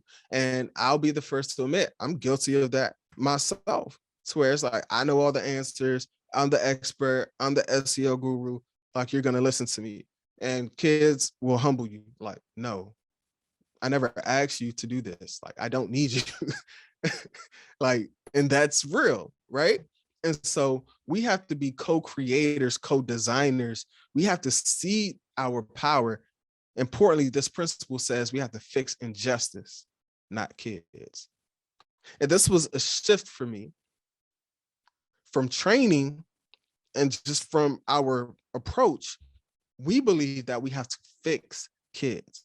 This goes back to identifying deficits, looking at what's wrong, right? And when we can shift away from, it's not our responsibility to fix kids, it's not our responsibility to fix fish. How might we use our skills in assessment and data and consultation and all these different things to then shift to the groundwater? And how can we create optimal conditions and learning environments where we can create opportunities and access where young people, staff, everyone might have an opportunity to be successful? So these are what these principles are for. And then just the last principle, one size fits few. I really like this one because it really looks at, we have to acknowledge that no individual identity or group shares a single mindset or value system or a set way of how they communicate. And so how can we acknowledge that our groups, our students, our young people, they're not a monolith? And what this does, it helps us to leverage that asset framing, right? To where we can bring their assets into the school experience and leverage those strengths to make a difference for the young people where we work. The next strategy that we have is developing these human-centered mindsets. And again, these are things that are within our control. And as we redesign schools, we'll talk about a lot more about that here in a minute. But we adopted these mindsets before we even engaged in any of the work. And just quickly, some of these mindsets, there's 7 human-centered design thinking mindsets. And at the core of this human-centered approach is putting people first. Leading with empathy to understand the unique needs of people. Leveraging the strengths, the assets of people, making them co-creators, co-designers, so that they can be part of the solution. Who am I as a person to go into a groundwater and tell certain communities, this is what you need to be successful? How arrogant is that, right? And I'm speaking from a personal stance because these are mistakes that I've made before, to where I go into a place and say, you need to do A, B, C, and D. And they're like, you're not even from here. Like, how dare you? But when we can shift away from that type of approach and build with people, what is it that you need? How might I support you? What brings you joy? What have been barriers to you getting the things? How has access been denied to you? What opportunities do you wish you have? When you're asking people and you're bringing them to the table, now you're engaging in authentic empathy. And you have a belief that what you do is going to work. That's that creative optimism, right? And creativity, creating is a big part of this human-centered design work. We have to have the creative confidence that we might get it right, we might get it wrong, but we're going to be confident in our approach. And that creative confidence gives us the ability to make it, to try things, knowing that we're designing with our students, with our parents, with our key stakeholders, and we're going to put something out. And the importance of putting something out is you're collecting data, and we're going to learn from our failures, because we're creating an environment where we have a mindset to where if we do nothing, then we will never make a difference. And the faster we can learn from our failure, the faster we are to move towards equity, y'all. Do y'all hear like these mindsets, y'all? How are we creating the space to where we're saying it's okay for you to fail? Because we're not approaching it from this deficit mindset. We're approaching failure from a sense that this is data. This is what works. This is what doesn't. This is what we can tweak. And the important thing is you're bringing co-creators along with you. So you're getting feedback along the way. And y'all, this process, it's messy. It's messy by design. That was our little slogan, our little tagline. This work is no clear A, B, C, D, and E. If somebody told you you can do A, B, C, D, and E, and you're going to have the best SEL program, you're going to get rid of inequities, they're not telling you the truth. And I'm going to tell you this work is messy by design. But when we can embrace that ambiguity and recognize, hey, some days are going to be hard. Some days we're going to be in the midst of a tsunami, y'all. That was my one and only time smacking the table. But sometimes we got to recognize that we're in the midst of a tsunami and we're just getting through it. And that's okay, right?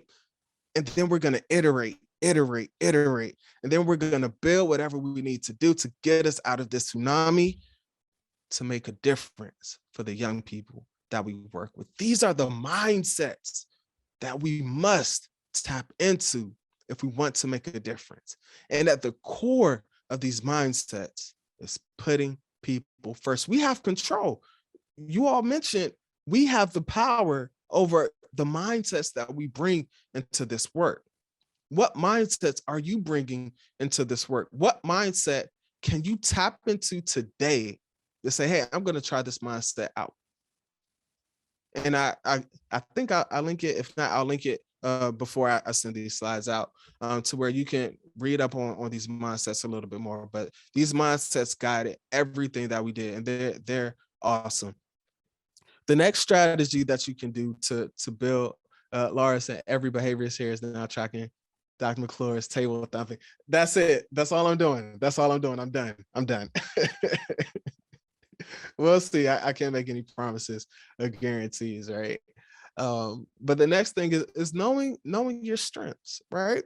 And I've talked about this like so much.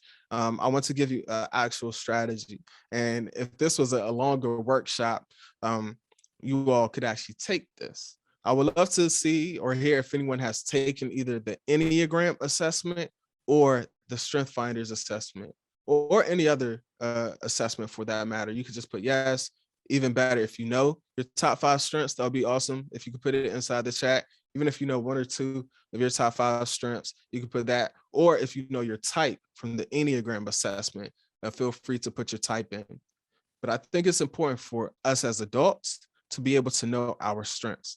If we can know our strengths, if we know what we do well, then we can say, hey, I know someone mentioned in their control is time management. You might know that, hey, I am great at organizing my time. I am great at, that's a strength for me.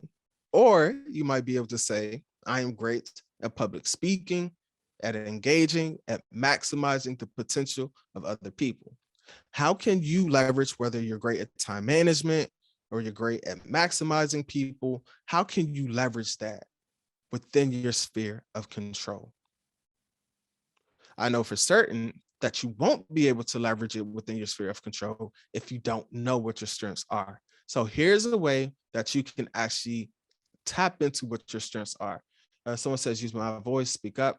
Absolutely. Drew says, my wife is big into the Enneagram stuff. I've never taken it, but she insists I am a 5. Oh, yeah. yeah. Hold on. So you said I've never taken it, but she insists. So she's telling you what you are. You should take it. Hey, it's free. Here it is. Well, let me see. Okay, I don't want to mess anything up, but you all will get these slides. You can take it. He said, I'm pretty sure she's right. I've learned to tell my wife, you are right. I'm still learning that. But yeah, take this assessment, see what your strengths are. Because once you know your strengths, you can use it to help you grow personally and professionally as well. These are just some questions that I've used with my team, and I'll share a little bit about how we tapped into strengths for our team here shortly. But a question, how might you use your strengths to help your students succeed?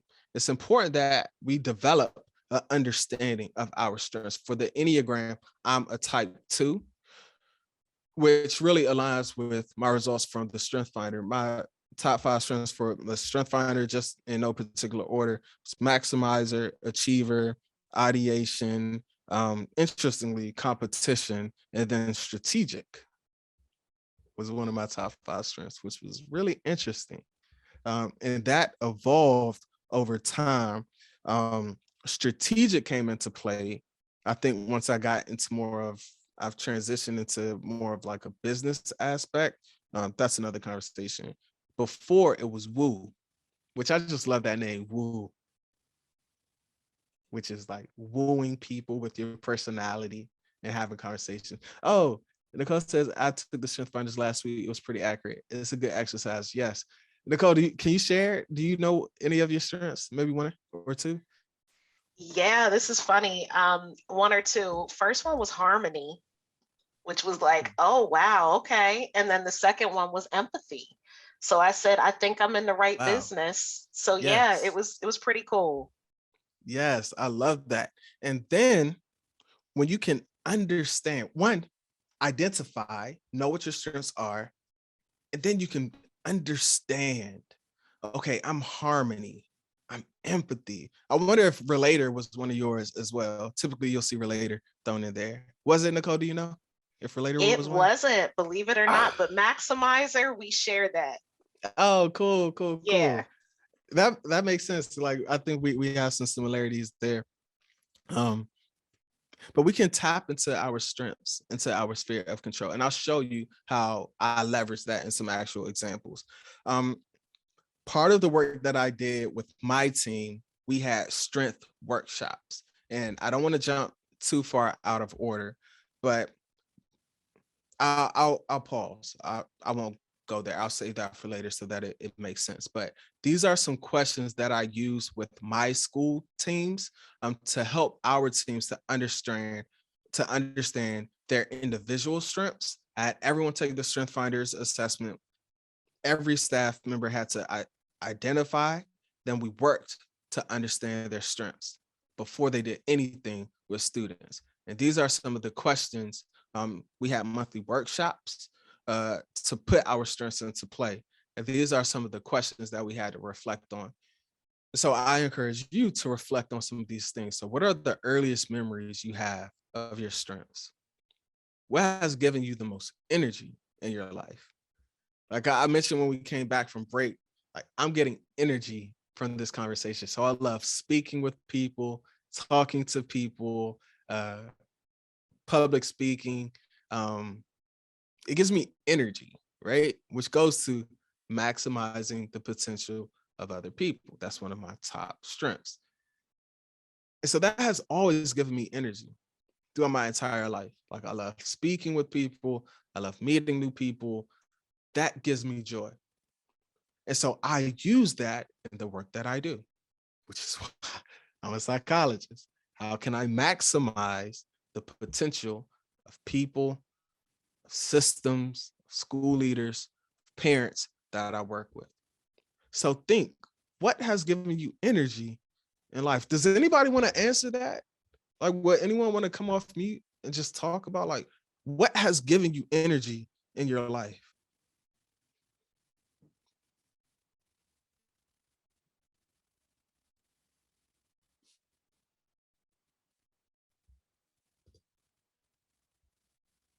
One of my skills is allowing silence. So I've become a master of that. Cheryl says NAS conventions. Yes. Same here. Says time with family, meaningful connections, my children. Very good. Tracy says my daughter, she's 2.5. Very cool. Very cool. I think, Gordon, are you coming off? I was just going to say sunlight, sunlight, longer days. Yeah, that's a big one. That's really good.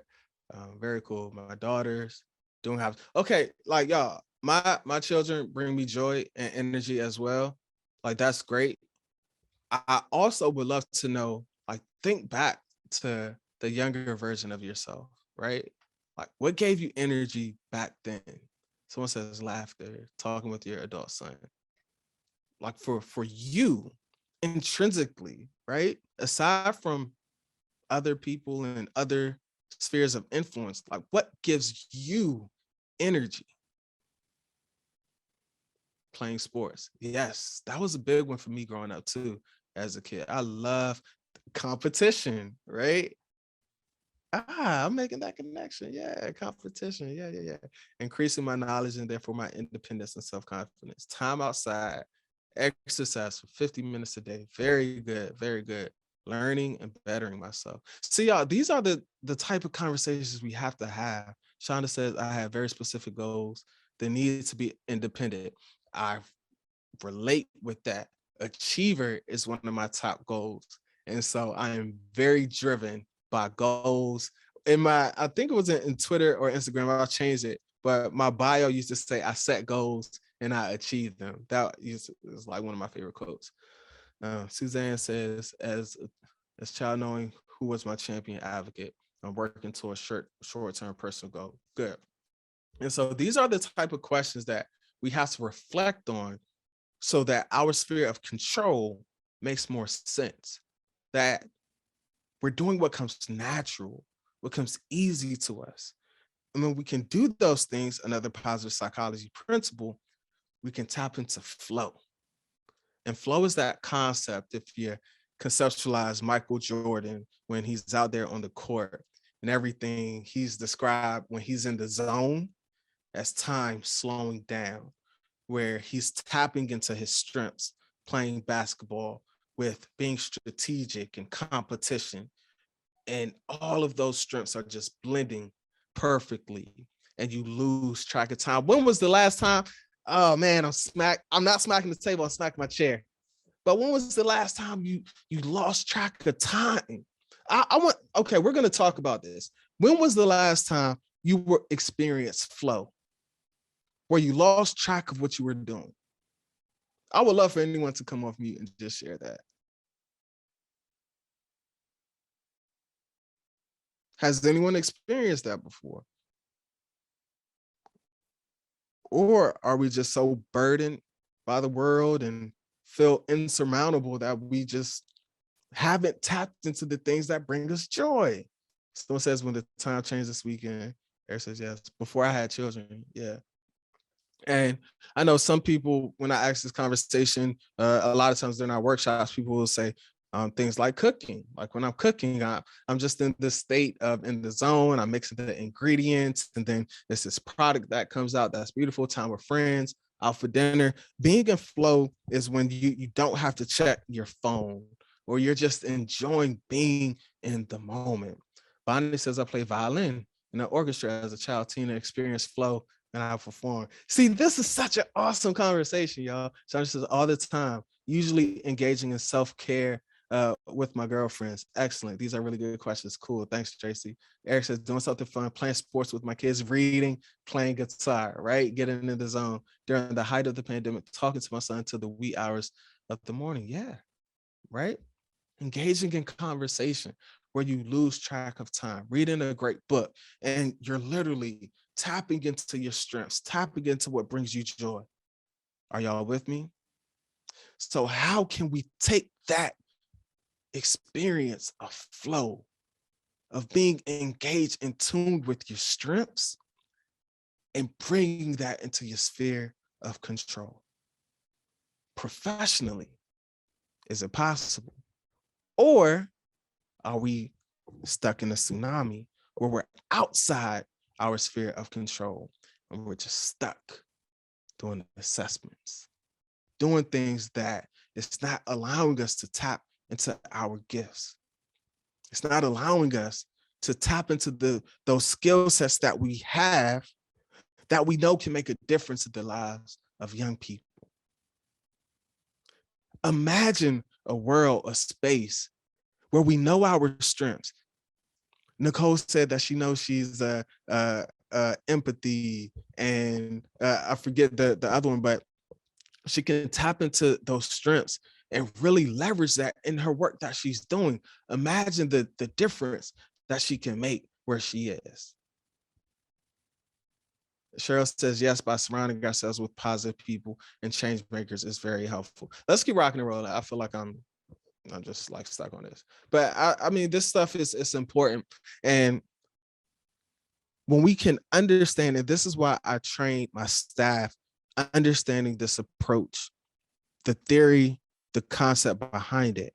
Because when we can create this space, this condition, this environment, this water, this lake for ourselves, for our students, for everyone who comes into that space, now we're talking about students knowing their strengths, what brings them joy, how they can tap into flow where they lose track of time in the classroom setting. Now, guess what happens? Dr. Runge talked about all the different sources of data, academic achievement, NC attendance, discipline, referrals. Those, we don't got to worry about those things. We're going to increase all those areas because kids are engulfed. They're drenched. They're in the zone, in the classroom, y'all. Man, this is a vision of social, that we're talking about social emotional learning without saying social emotional learning, y'all. This is SEL in action. We're talking about self-awareness, understanding your strengths, being able to identify your emotions, what brings you sadness, what brings you happiness, anger. What we're talking about, time management, we're talking about relationship skills, we're talking about all these different things that allow us to create the conditions where we can learn. And by doing that, we have the opportunity to be successful, y'all. Let's keep rocking and rolling. How much time do we have? All right. I think we're cool. I made little notes of time checks. I said by 10:15, I would be, all right, I am like way behind, but this is okay. I appreciate these conversations. The next thing we can do to develop our sense of control, our sphere of control, is developing your own personal mission statement. This is critical for school psychologists because so often what I found is administrators, district leaders have no idea of the amazing things that we can do. They have put us in this box that says you are testers, go into your testing closet and test, and that's it. Got to disrupt that. We have to leverage our strengths, our skill sets, those 10 NAS practice domains, all of those things to make a difference in the lives of young people. And a way of doing that is all those things I've mentioned, but letting people know what you stand for. And so a way I went about doing that is by developing my own personal mission statement. And I had no idea what I was doing. I literally did this my internship year, and it literally, I have to find the document. I shared it with some graduate students when I shared it before, so I know I have it. I just have to find this document. But I developed a mission statement. I took all these things that I'm mentioning and I put it on a one pager. I'll show y'all here in a second. But a mission statement lets people know what you stand for. It lets people know what you can do. There's a platform that's called Asana. It's like a team organizing type app type thing. I just learned about it. The team I'm working with, we just started using. It's actually pretty cool. It helps you stay organized with different tasks and things you have to do. Their mission statement is to help humanity thrive by enabling all teams to work together effortlessly. So reading their mission statement, you know a little bit about what they do, what they set out to do, what they aspire. Some schools, our work, we called it our North Star or our aspirational statement. I think as school psychologists, we must develop our own personal mission statements so that we can let everyone know what it is that we do and what we're about and what we stand for. Here are some quick tips that you can use to create an effective mission statement. Keep it short and concise and to the point. Some people have like these super long. We spent months as a school developing, as we went through this redesign, developing and revamping our mission statement. And I'm like, man, this is so long. And so anyways, keep it short, keep it sweet and to the point. Make it memorable. Make it memorable. Think long term. You might be able to, evolve over time. And with that, make sure that it's adaptable and flexible. And so I showed you my mission statement earlier. Kind of listed out in bullet format all those different things that I like to do, my strengths, what I think are important. And I took all of that and turned it into just a kind of short, concise statement. And my mission is to improve outcomes for youth of color from high poverty communities. As a practitioner, my work has always focused on this, it's centered on this. My dissertation, my research, as a founder of a SEL curriculum, this is the core of everything that I do. The vehicle to get me there might look different. The day-to-day might look different, but at the core, this is what I hope to do. And so going inside of a school, I made it a priority to let people know what my mission statement is. And so I want us, I'm noting time.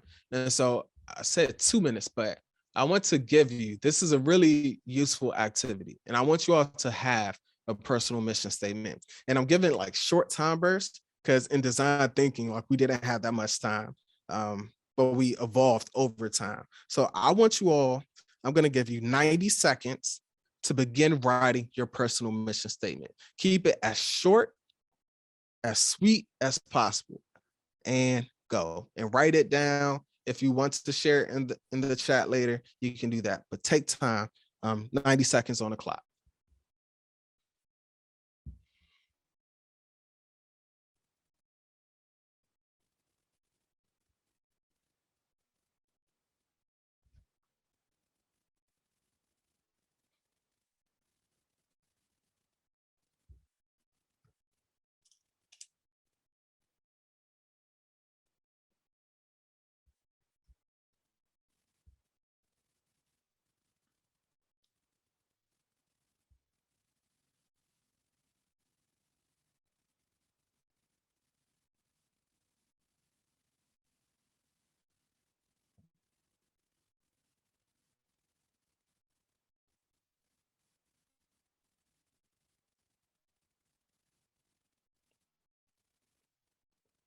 about 30 seconds.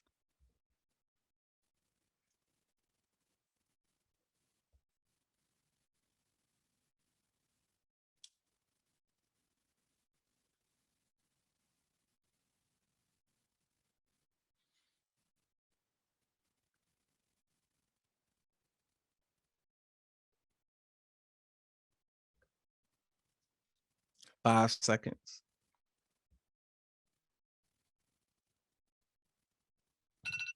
And time. Okay. If we had more time, if this was like in person or, I mean, I keep saying if I had more time, y'all gave me like 3+ hours. So maybe I just, whatever.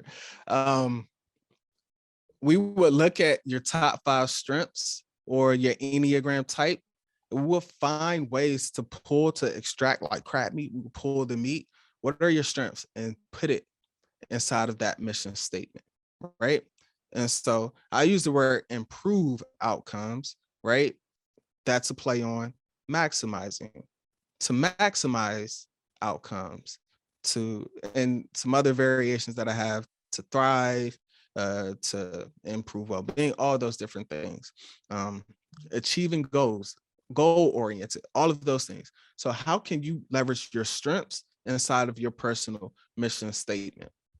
And so I saw Bonnie says to provide space for others to reach their desired goals and maximize potential by listening, supporting, encouraging, and validating. I would love to hear if some of your strengths, if you know your strengths, are mixed in there as well. Cheryl says, I would like to assist in decreasing inappropriate special education referrals and inappropriate identification through assisting with the implementation of MTSS and the hiring of additional school psychologists. Cheryl, you have been an amazing contributor to this conversation. So much appreciated. Did you already have this mission statement? Like, there's no way you just came up with this in like 2 minutes. Or maybe you are like a wordsmith and that's a strength of yours, right? That's awesome. So Cheryl, I would challenge you, if you gave this mission statement to parents, would they understand what you do, right? And so how can we take the same meat and make it even more concise? So that's really good. Note in the chat, Patrice says, I want students to leave school feeling empowered, that they are incredible, yes, and able to achieve anything they set their minds to. Oh, that one gave me goosebumps. I like that one. I want students to leave school feeling empowered, that they are incredible. Sheesh, that's awesome. Will assessing 1,000 students in 10 days help our students to feel incredible? So now we're getting to the meat of it, right? Now we're understanding our strengths, what we do well, how to avoid equity detours. We're looking at our personal mission statements, what we want to do. Now, is this matching the work? And is our work allowing us to do that? Will testing 1 billion kids give us the connections that we need to help them feel incredible? Maybe so. If you're using asset framing and a strength-based approach in your assessments. But the reality is, if we're in a position to where we're only using a very small portion of what we're able to do, we're not getting to our missions. And by doing that, we're hiding our gifts. We're not using our gifts. We're doing a disservice to the kids, to the families that we serve. So how might we make a difference at a systemic level? So stay with me, y'all. We're getting there. I promise we're getting there. Nicole says to create systemic shifts in education, to enhance access, opportunity, and belonging for learners. Don't let these mission statements just go in the chat. Like, please put them on paper, write them down, and hold on to them. Cool, Cheryl. Let's continue building it out, right? And it evolves over time. Really good. It's amazing. I love how you came up with that. But okay, I think you came. Kim says to enhance the student's ability to learn and the teacher's ability to teach. Look at that. That's awesome. Then Cheryl, okay, revised already, to educate parents and educators about interventions that assist with academic and behavior concerns. Okay, You see how you took everything you just said? Now we're all right. Like it's clear and concise. And if you're in an elevator telling someone, now, hey, you're a school psychologist. What do school psychologists do? I help students feel empowered. I help them feel incredible. That's what you do. Now I'm not, man, come on, man. Do y'all see that? When someone asks you, what's your role? What do you do I educate parents and educators about interventions that assist with academic and behavior concerns. Ask me what I do as a psychologist. Better yet, administrators, school leaders don't have to ask you what you do anymore because your personal mission statement, it's like on a big billboard and everybody can see. Ask me what I do, hashtag ask me what I do. All right, let's keep rocking and rolling, man. Is this like, I don't know if I'm like way off. I hope y'all are seeing what we can do by just focusing on what we have control over. Let's keep rocking and rolling. It's important to name how you can make an immediate impact in your sphere of control. So knowing the things we've gone over, knowing now you have your personal mission statement, what's one area? Name one area where you can come in and be laser focused. For me, I know, look, I think, was it Eric or Gordon or someone mentioned time management is a skill for them. I knew in Maryland, we have this 10-day rule where we had to get reports out. Look, that's not my thing. But if you ask me to show up and review a report or to speak with someone, I will make anyone feel like one of my original strengths, feel like they can do anything. That's one of my strengths. I know that, right? So how can I use my strengths to make an immediate impact? Focus on the things that you can do and be the best at. Inside of your sphere of control, inside of your school, wherever you work, what can you do to where you are the best? And people go to you because no one can do what you do like you do, y'all. Is it consultation? Is it assessment? If we're going to assess people, be the best assessors in the world. For me, it was direct service, providing direct counseling, social skills group, social emotional learning. That was my thing. If you ask me to test like a bunch of kids, like I'm going to do it. It's going to be amazing. But I took control and letting people know what I could do. Cheryl says I currently feel people differently about the child. Oftentimes we read paperwork and assume it all. We have to give all children a chance. Absolutely. And so with all of these things, you put it together and then share what you can do with other people. We have to make it known the amazing things that school psychologists can do, y'all. That's within our sphere of control. And so all the things I mentioned, the mission statement, my strengths, where I can make an impact, I put all of these things together in a simple one-page document. I started this my internship year and did it every subsequent year. And in this one-page document, I listed my strengths. I listed principles of positive psychology. It had like clouds and it was really funny. But I listed all the things that I can do. And I said, I am a psychologist. I focus on counseling, behavioral, and mental health supports. And I want to work with those students that you might have struggled with. And give me, there's a call to action in this one-page document. It's listing my strengths, my mission statement, all the things that I can do. And then there was a call to action. And it was, give me all the students that you have difficulty with. And I passed this out. I printed, we had a color copier. I printed out copies. I walked to every teacher, every person in the building. I gave them a hand copy. I introduced myself. This is branding for school psychologists. And guess what else I did? I shared it with the district supervisor. I shared it with the vice principal, the school counselors, and their parents. I put a whole stack inside of the office as well. Excuse me. And what that did, it let people know, hey, we have a school psychologist who says they can do all of these things. It was amazing. And what happened from that, people took me up on that offer. This is my sphere of control, y'all. Is what I'm saying. And from that, teachers sent me all of their students who they were having issues with. And guess what I did? I took all of them. I also, shout out to Dr. Runge, I cross-reference. I used the NAS practice domain of data. I looked at office discipline referral, academic achievement. At that point, we were doing RTI, MTSS. I looked at all the students who were at tier 2, tier 3 levels of supports.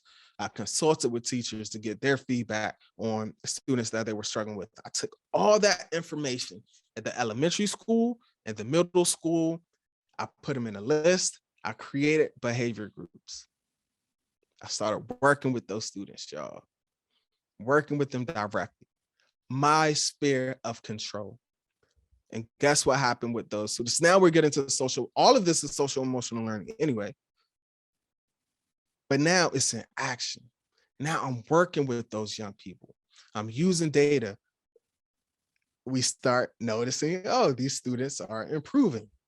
And guess what that did? Because I personally delivered, and I also emailed, I'm not sure if I said that, but I emailed it out to everyone. I wanted everyone to know, like, hey, I'm here and this is what I can do. I wanted to be of service, y'all. To give value to people in my sphere of control. Whether I'm an intern or early career practitioner, and shout out to the intern who was on here earlier. This is what we can do. Doesn't have to be this massive entering into the galaxy of what we can do. No, notice your strengths. Have a mission statement. Focus on one thing that you can do very well, and then do it. And then when given the opportunity, you execute. And you're gonna execute because that's your strength. That's what you do well. And you're gonna have fun. You're gonna have joy. Y'all, we had such a good time with these behavior groups. We had so much fun with them. We had other people asking to be part of this behavior group. I'm like, y'all know this is a group behavior, right? But then guess what happened? My sphere of influence grew. So now we're moving from my sphere of control, and now we're stepping out to my sphere of influence. And because I did well with a little bit, more teachers sent students to me. Administration invited me in to different team meetings. And guess what happened? That small program that I started with, it grew. And we scaled it up, y'all. And in subsequent years to where we went, it was 7 students at the middle school. It was about 6 students at the elementary school. The next year, we scaled up. So where at the elementary, we had 20 students. At the middle school, we went up to 25 students. Then I brought in additional facilitators with school counselors and some other special education teachers. Now the sphere of influence is growing. Now the work that I've been doing is expanding out. And it continued working. We continued implementing these practices to where now, especially at the middle school, people are saying, and the program that we created, because it's human-centered, it's all these different things. It was called Students with the Goal. It was amazing, if I must say so myself, because the students, in essence, created it. What happened, outcomes started improving. Those office discipline referrals that I mentioned earlier that Dr. Runge presented on, we started to see decreases in that. We started to see decreases in disproportionality. And that's the equity piece right there, right? I recognize what inequities were happening. I talked about our Black boys having ridiculously higher amounts of referrals compared to the counterparts. So we gave them the skills. I focused on my sphere of control, and we saw decreases in it, y'all. We saw decreases in the amount of disproportionality. We saw increases in pro-social behavior. We saw increases in students' academic achievement.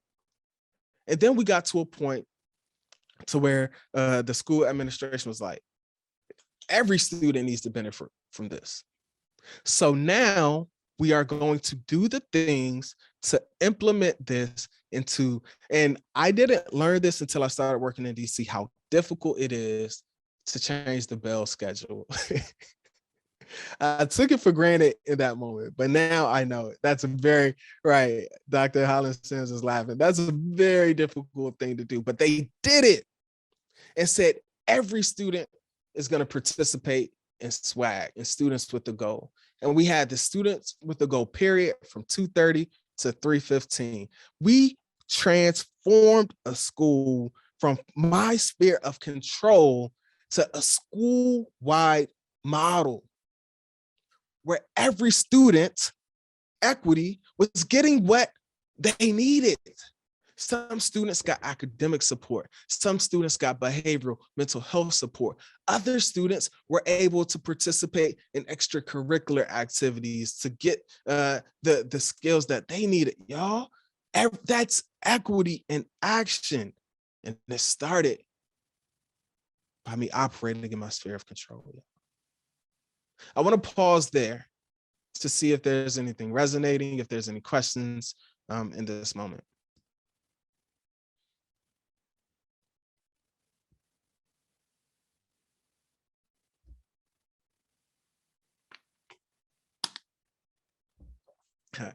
Thanks, Vicky. Much appreciated. The great thing about this is something that we all can do, right? It's identify what you can do. Y'all, yes, I have a SEL curriculum. I'm the founder of Lessons for SEL. But everything that I've said up until this point is free. It costs you nothing to do. Unless you take the Strength Finders assessment for your own stuff, right? But you have the Enneagram assessment, that's free. These are things that you can do by starting where you have control and empowering yourself to be power, to have power. Vicky says passion in people. It's not free. Yeah, yep. Absolutely. That's a whole conversation. All right. And then the last step to this part, so that we can move on, is developing the 5 abilities of equity literacy. And this is already hyperlinked. So again, once you get these slides, just click that link. It'll take you directly to Gorski. He did a really, really awesome article. If you saw me in Boston, I highlighted the first 2 of these equity abilities. And he talks about recognizing inequity. That's the first thing I did. I used data. What inequities are present, right? And viewing everything through this lens of how can we ensure that students have access and opportunity? If they don't, let's do something about it. Like, I don't know. I don't think we don't have to complicate this work, y'all. Like, yo, kids are being suspended more than other people. Why? Let's look at it. Let's do something about it. Like, that's, people call me an advocate, a change agent. No, I just see something wrong and I do something about it. Like, recognize inequities and then do something about it. Respond to those inequities. I saw disproportionality showing up across all our data and I did something about it within my sphere of control. Like I says, I think systems change can be so overwhelming as a psych, and taking that first step is important to start that journey. As psychs, we can't be afraid to step out of the comfort zone. And I'm happy you're calling that out. And I don't know if I'm doing a good enough job iterating that or stressing that. But like, that's why I switched to how to get started and why I keep giving this story of like the galaxy, because this work can feel big. I can say it for myself. In Boston, I shared the story of how when I was working in DC, how cops like came into the school and arrested a kid like right there in front of me. And I'm like, the school to prison pipeline, and like, we have to end it and all of these things. And I'm seeing it with my own eyes, like play out like a movie before me. And the only words I could manage to muster out is like, stop, that's not right. Like, you can't do that here. And the cops carried this kid out in handcuffs. And I shared how after that moment, like, I walked outside, I just sat on the steps, and I felt that this work was so big that no matter what I did, it's like, am I really making a difference in the things that I'm doing? It can feel overwhelming. And I had a colleague came out, we spoke. It's like, man, focus on what you can control. And that's why I wanted to share with school psychologists, because work can feel so heavy, especially when you're engaged in this deep work, this equity work, and it's under attack now. Let's focus on what we can control. And by doing that, I know we can make a difference, y'all. I just know it. So it says, I wish I could push hard to like comments on here. Yeah, find that entry point where you can start to make a bigger impact. Absolutely, absolutely. And then the third ability that Gorski says we have to develop, again, these are things within our control, is redressing. And to me, that's correcting those underlying inequities. That's directly confronting, addressing inequities that are pervasive at that groundwater level. We can't focus on the individual individual students. We can't blame students. We have to look at the systems that are creating these conditions where students aren't successful. We have to actively cultivate and nurture equity along the way, which means it has to be not just today, not just a week where we're celebrating it. It has to be in everything that we're doing. It has to be at the core of our work. And I loved in Dr. Rangi's presentation how he talked about the different metrics and measurements and ensuring that what you're doing, that you can sustain it over time. One of the tools that he referenced we use in our work is the benchmarks of quality. Is what you're doing, is it working? And how can you sustain the work that you're doing over time?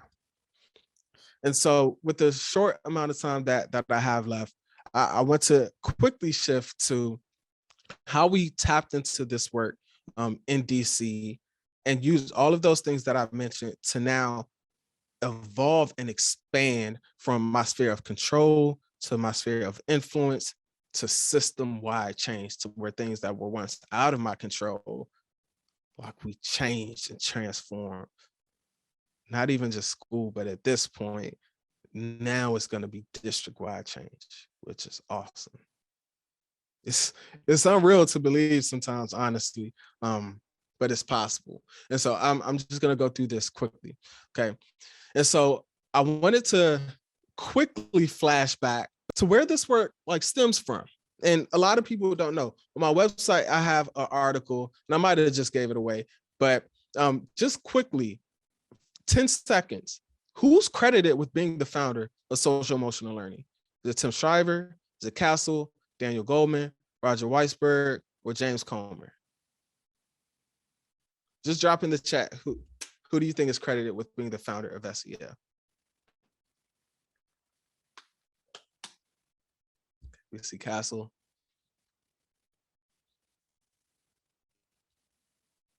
Castle, okay. Castle, all right, so I see 3 for Castle. Okay, so I'm sharing this in the context of everything that I just shared, right? Part of this work is noticing and reflecting our histories, our traditions, where the work that we're engaging in even comes from. The answer is Dr. James Comer. Some people have never even heard of Dr. James Comer. We just go straight to Castle, right? Which is Castle. They are the gold standard. Castle is the collaborator for academic social emotional learning. This work stems from Dr. James Comer, who is a Black man who founded this work in New Haven, Connecticut back in the 1960s. And arguably, social emotional learning has roots like way before this. Like, you could go centuries, you could go decades, way back. But for this conversation, for context, we're looking at the evolution of social emotional learning as it is today, coming from Dr. Comer and his team at Yale in the 1960s, which was one of the most racially tense time periods that we have seen in this country. Now, equity and inequity is a thing. Can you imagine what it was like in the 1960s? There were so many things happening, especially in New Haven, Connecticut at that time, which is like mind-blowing. But from the work of Dr. James Comer and his work, he really looked at how can we approach this work to improve the social emotional development of young people.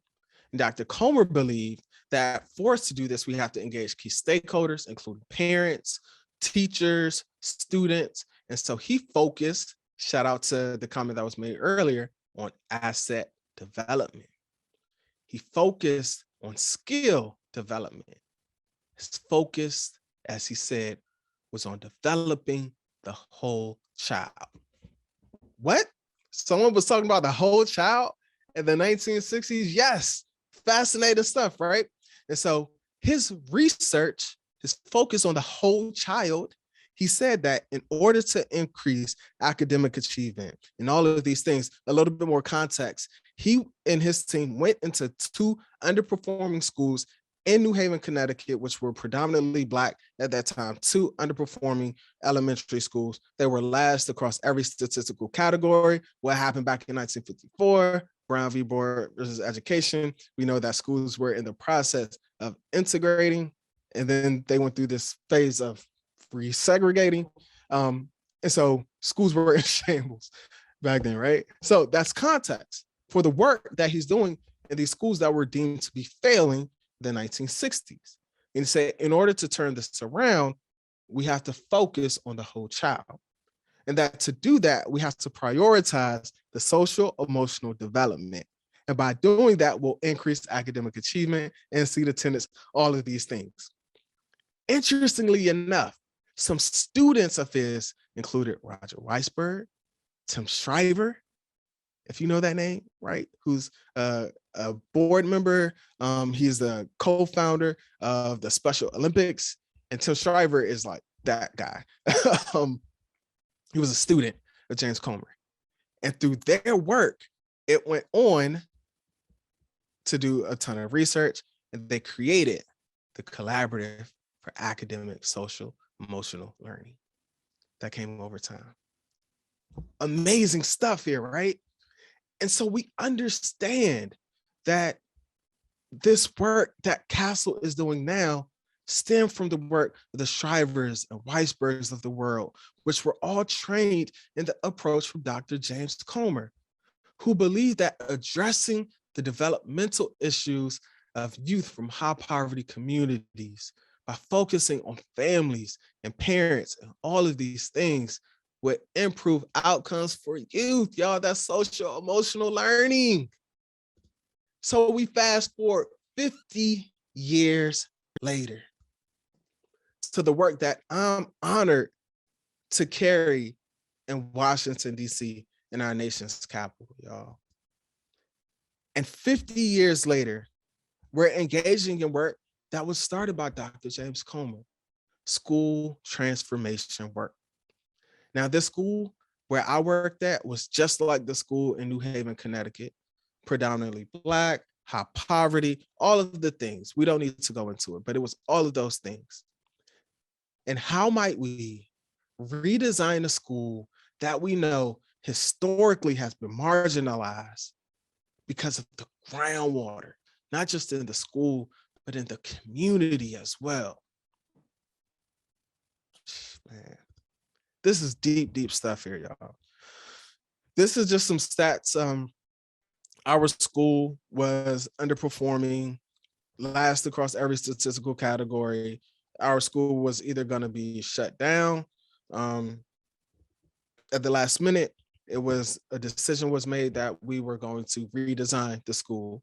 And I was elected to be part of a team. This is our team where we came together to redesign the school. This is AP Coleman. She was the director of redesign. That's Ms. Tucker. She was the teacher redesign coach. That's Miss Nicholas. She was the community key stakeholder coach. And that's me being extra and dramatic for no reason.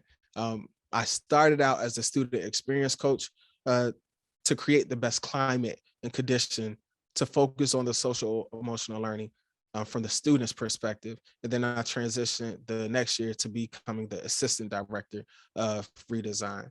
In that work, like we focused on what can we do to improve all of those outcomes for our students. And we used this approach that was called design thinking.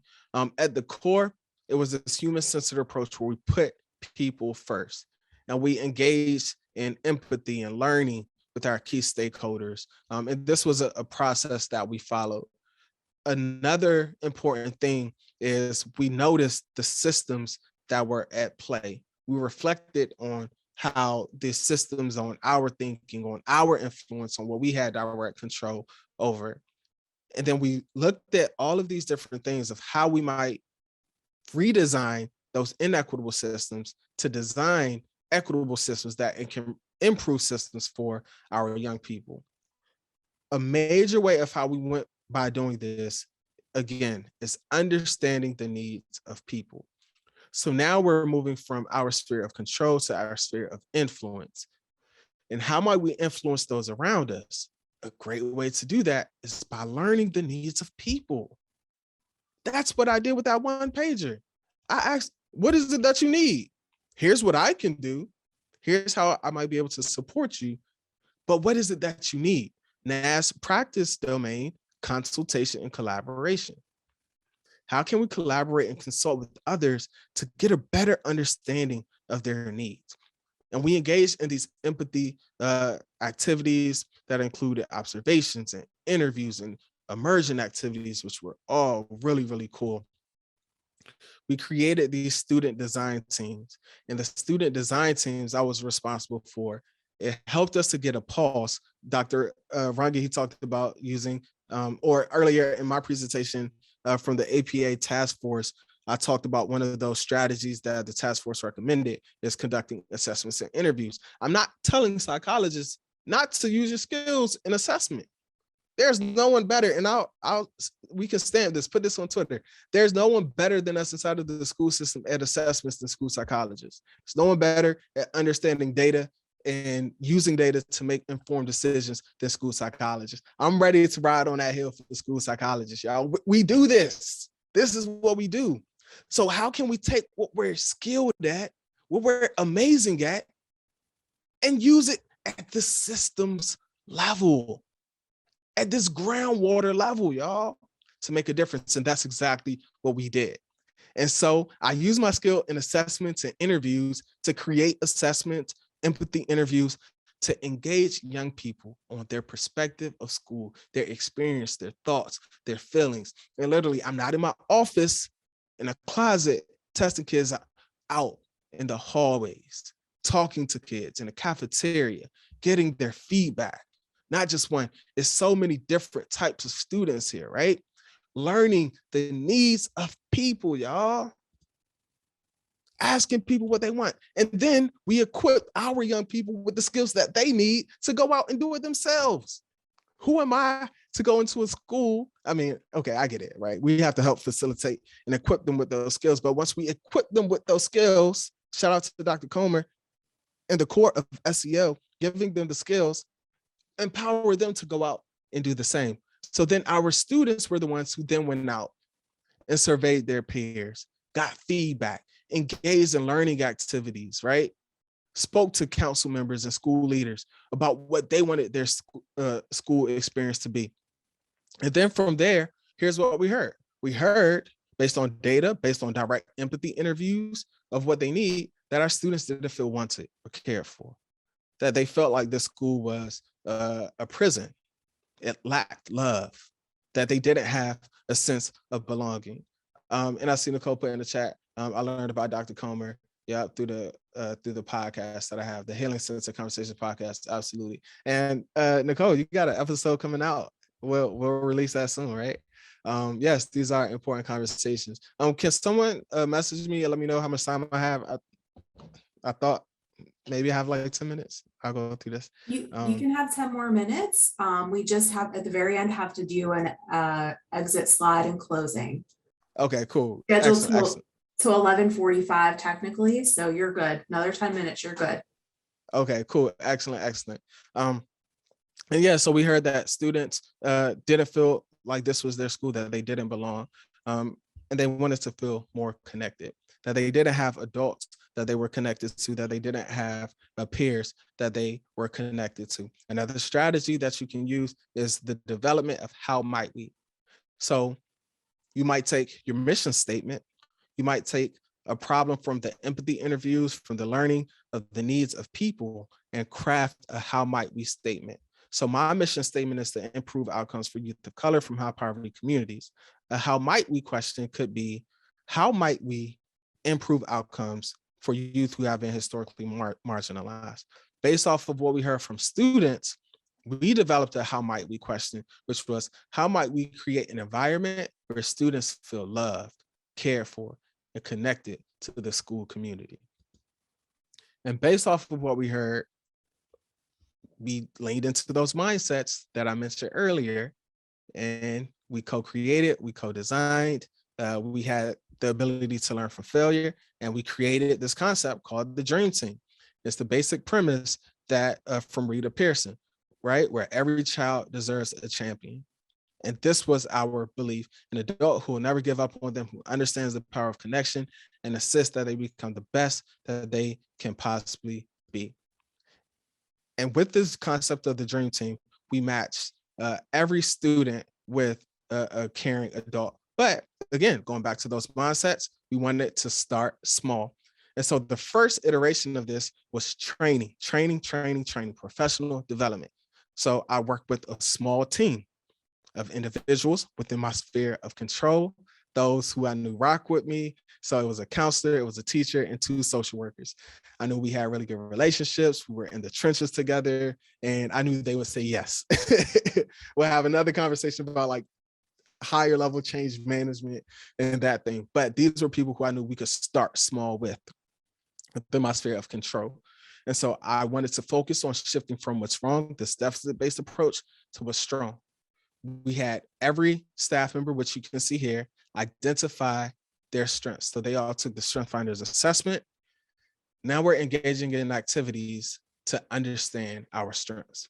We looked at how can we focus on the power of relationships? How can we equip our students with the self-management strategies that they need to manage their time, to control their emotions, to do all of those different things, to set goals and achieve them. And so we trained our staff first. We collected data on feedback surveys from the few individuals who were piloted. And then the next iteration, these are just some key elements of the strength-based approach. I mean, I feel like I've talked about this a lot. But then the next thing to do was to scale up. And we scaled up by then matching every, we call our adult Dream Team captains, because they should be the captains of the team. They should help our young people to reach their goals. And we call our young people CEOs, so Dream Team CEOs, because they're in charge, and we want to empower them and give them a sense of agency over their lives that they traditionally haven't necessarily felt. And so our Dream Team captains, the adults, worked hand in hand, and we matched our adults with the Dream Team CEOs, the students, and we matched them based on a number of factors. And what did they do? Our Dream Team captains started by helping our young people to identify their strengths. So we walked through all of those steps because this is what we did in action, y'all, right? So that we can have the skills, the training as staff that we need to support our young people. And so this is how we slowly scaled up. And then from here, we collected data from that pilot. We got feedback from students, feedback from the Dream Team captains. And then from there, we scaled up. In our full year of implementation, year 1 was during the 2020-2021 school year, which we were virtual. But we see that we were able to connect. We had at that point about 15 to 20 adults, and we connected them with all ninth graders. And so it was an entire process where we started with the entire ninth grade who participated in this dream team concept. Importantly, we use Panorama to help us track data. We moved 13 students who were on the critical level to approaching on track. Again, I said we were last across every statistical category. So these students in any other year, without a shadow of a doubt, at least half of them would have dropped out of school. That's not an exaggeration. But because of this dream team approach, we moved them from off track back to on track, which is really big. We focus again on communication, on connection. That was the priority. We were flexible enough in our approach to continuously refine our process, which allowed us to ultimately be successful. Within this current year, and in full transparency, I've transitioned from my time at the school. The work is still near and dear to my heart. The person who took over my position, he's a really good colleague. I've had him on my podcast and we stay in touch. And he reminds me, this is the work that I've been engaged in, that, we've all been deeply connected to. And so we're currently in year 2 of this full implementation. And based off of this work, those ninth graders who participated last year, 87% of them promoted to the 10th grade. And I knew once I got to this slide, I was going to get a little choked up. Y'all, that's big. Like, our school was redesigned. Our school was about to close. Historically, we had the lowest promotion rate in the district, the lowest promotion rate. And to promote 87% of our students, it's transformative, y'all. It's transformative work that I know is possible. And I wanted to call out the fact that when you focus on your sphere of control, you expand your sphere of influence, you can make an impact on the things that were once previously out of your control. And then by doing that, you don't have to be there, right? And that's what a real system is. It continues perpetuating, whether good or bad, outcomes, whether you're there or not. That was the entire premise. So now I'm not there, but this work continues on. We see that now 55% of our students reported feeling loved. That might not seem like a lot to you, but again, we were last across every statistical category. Not only did we improve our percentage of students feeling loved, this is the highest rate of students feeling loved, the entire DCPS, y'all. So in a school that was written off, in a school to where people wanted to shut it down, that is the face of inequity. When we do the things that we know work, as a school psychologist, when we tap into our skill set that is above and beyond just testing for special education eligibility, we can have transformative influence on the systems that we maneuver through. And I've seen it firsthand, and it's still happening.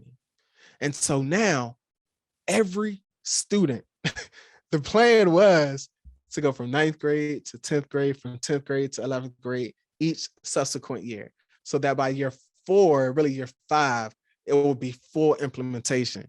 They were like, you know what, this is working too well. Every student needs it.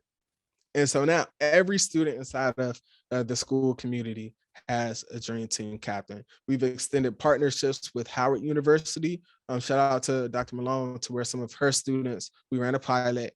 Some of her students were Dream Team captains as well, because we understand this is a community initiative as well. And so just as I bring this to a close, the most difficult thing is the decision to act. The rest is mere tenacity. The fears are paper tigers. You can do anything you decide to do. The most important thing is to get started. You can get started within your sphere of control. And once you crush that, your sphere of influence will grow. Then systemic change will happen, guaranteed. And I think this is the future of our work as school psychologists. It's the future of social emotional learning. And it's the future of us making a difference together. Y'all, that's my time, y'all. I wish we could like keep going, but I'll pause here for any questions, anything that might be resonating with people with the about 5 minutes that we have left.